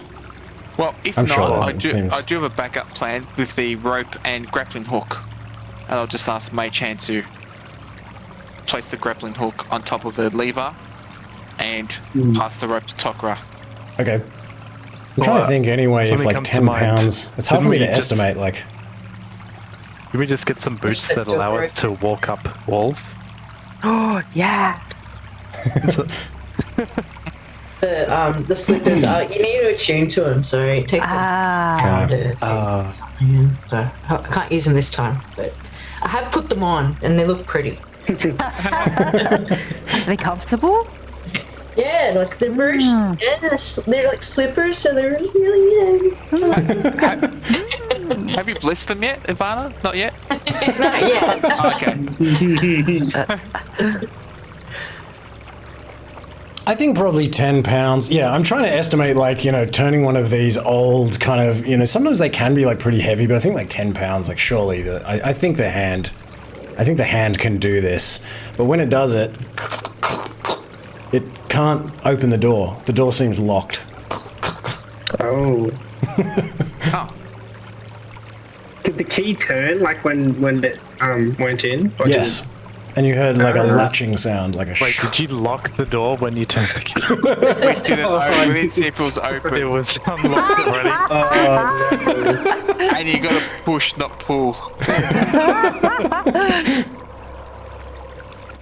Okay, turn it the other way. Unlock the Give door. up, give up, go on. All right, all right. The unlocked door. Okay, you unlock the door, and you push down the handle, and you can push open this door. I don't think the hand can push open the door, actually. Tokra's gonna push. Okay. Yeah, I'll help with the push. No, Tokra's gonna start pulling. Just. It's not working, and then probably someone else comes along and starts pushing. And okay. Okay, you can push this door open slowly. This big, heavy iron door. It must have been protected by magic for it to last thousands of years, and it opens slowly. And as it opens, you see a large chamber with what appear to be massive stone bookcases. There is nothing in the bookcases. You don't see any books or anything like that. But just these giant bookcases. You see also a stone table and chair. Kind of as you're sort of opening the door and peering around the corner. And at the far end, you also see what looks like this probably 14-foot high stone shelf. This like corner shelf at the far end of this room. But you also see these two strange looking creatures in here with twisted and emaciated bodies. And they're kind of crawling around on all fours like dogs. They've got these long spiny limbs and pointed ears. And in one case it looks like what were probably two eyes have merged together to form a single oversized eye that's like dominating the skull-like head. And both of them have these gaping maws with teeth that look like they've been replaced by sharp, bony spikes. And as they're kind of crawling around in the darkness, as you kind of shine your glowing mace in here, you think you can hear them muttering to themselves. But it's not particularly audible. It just, it's kind of echoing around. Maybe you can even hear, as you open this door, whispers that seem to be almost originating from your own mind, but you kind of feel like they're coming from these beings that are crawling around. As if their like thoughts are kind of echoing around the room and around like the sort of psychic space in here. And they're kind of they're kind of desperate, obsessive thoughts. And you can kind of pick up a word here and there. It sounds like a very ancient kind of language, maybe different languages as well. It sounds like they're maybe rambling about hidden secrets and wondrous knowledge. And as you kind of push this door open, they both of them turn their eyes towards you. And the one that's closest to you says, "Who dares breach the library?" And the other one says, "We must protect the books. Yes, protect the scrolls, the ancient knowledge. They come to steal our wisdom." And they begin moving towards you, kind of crawling across the ground. You can hear their like claws like scraping across the stones. And let's leave it there for the session. All right. That was fun. Oh, they're so weird looking. I love them. Yeah. Oh, is that the little pet? Yeah. Oh, that's dope. Yeah. He's in quite good shape, actually, for a lich. He knows how to dress, that's for sure. He looks, he's very nicely tailored. Very nice. Yeah, that's the first time I've actually gotten to play Yuug, because when I wrote these modules, I ran the first and the second one a few times, and I never ran the third one. I kind of like rushed to get it finished, and I was like never happy with it, and then I just kind of moved on, and it just never happened. So I've actually never run it. So Oh wow! he's my like, you absolute did favorite such a good character. So job. I was really pleased to get You to. played him a lot before, like you know exactly. Well, I do walk around the house sometimes just pretending I'm Yuug. He's an old friend. Yeah.